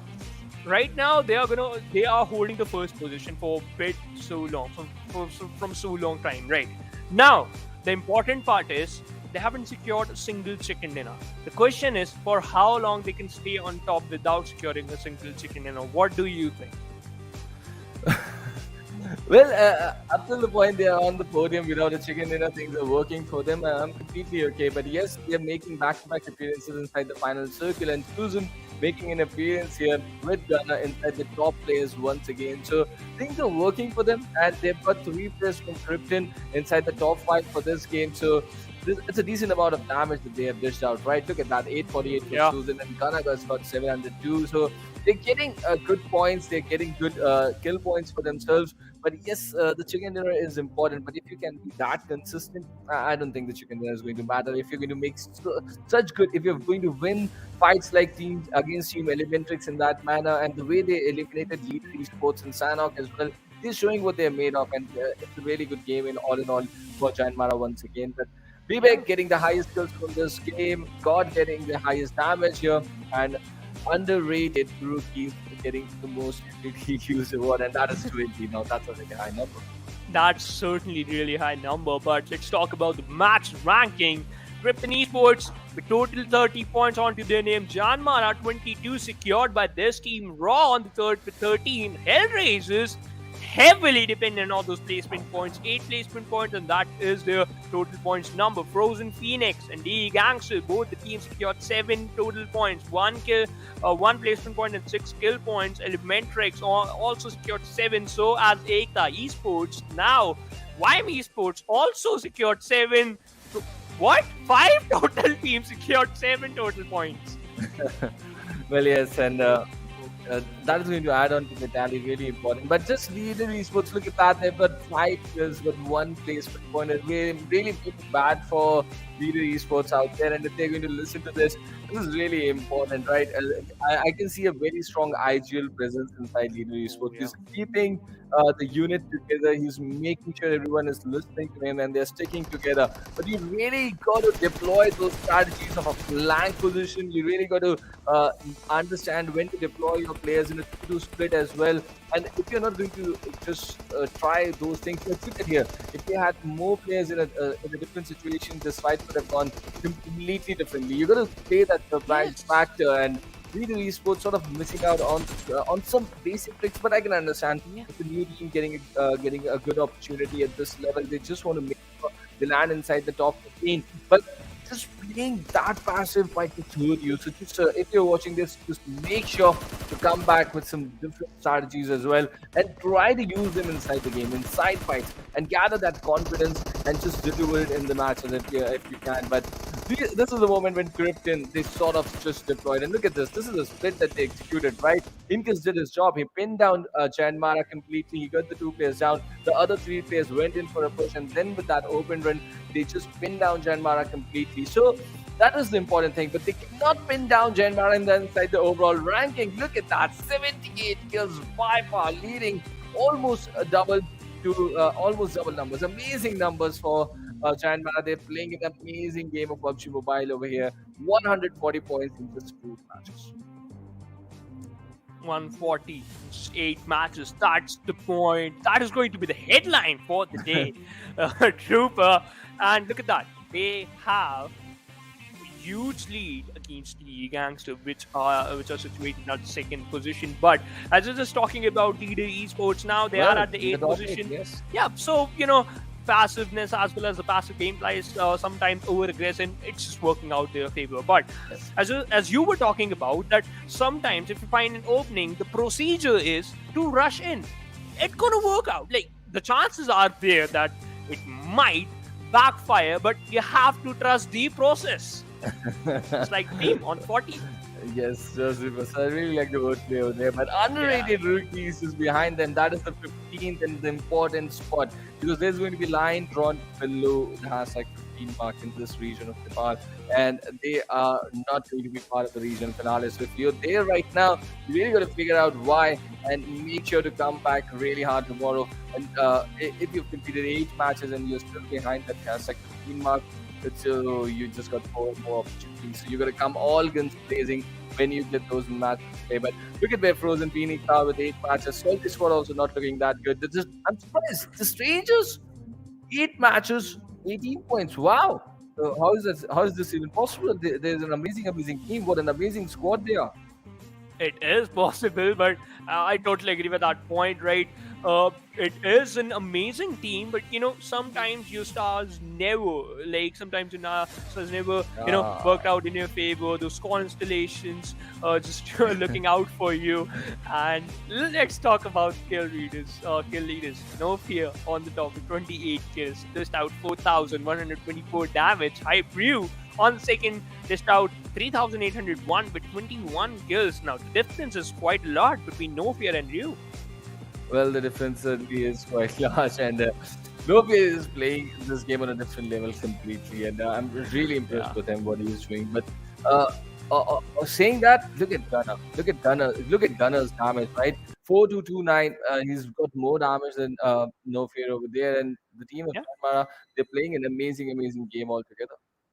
Yep, and we saw that a little bit disturbance in the Matrix, but the important part, as you just mentioned, right? They were playing pretty decent, and in the top five players out of four, we saw three players from one single team, Yeah. JyanMaara. So yep, they are showcasing that gun power in their play style, and that's why they're still on the top. 140 points. That's the mark. Just keep on remembering that. Yep, we are on the top, and we are just heading for that final slot. Obviously, if JyanMaara keep on playing like this, then I don't think so that there's any team who can stop them. But yep, chances are still there if you just caught them off guard while doing those rotations, and if you just collide with their drop location, or maybe if you can win a fight against teams like this, then it might possible they will falter down. But the thing is, we are done with our four matches of the day, and now we know in the overall ranking, teams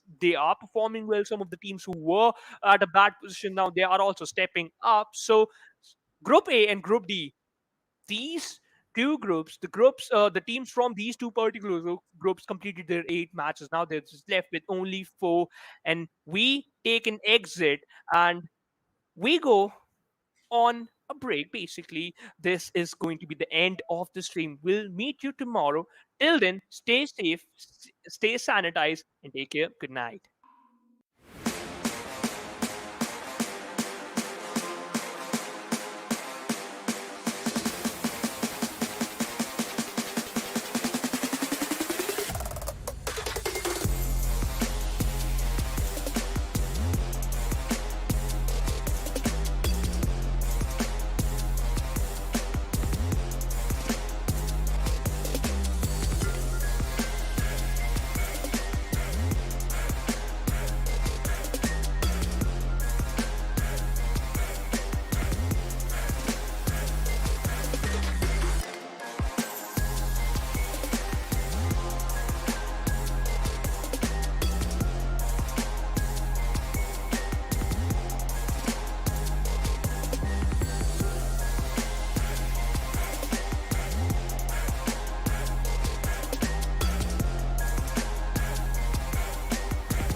Let's get it.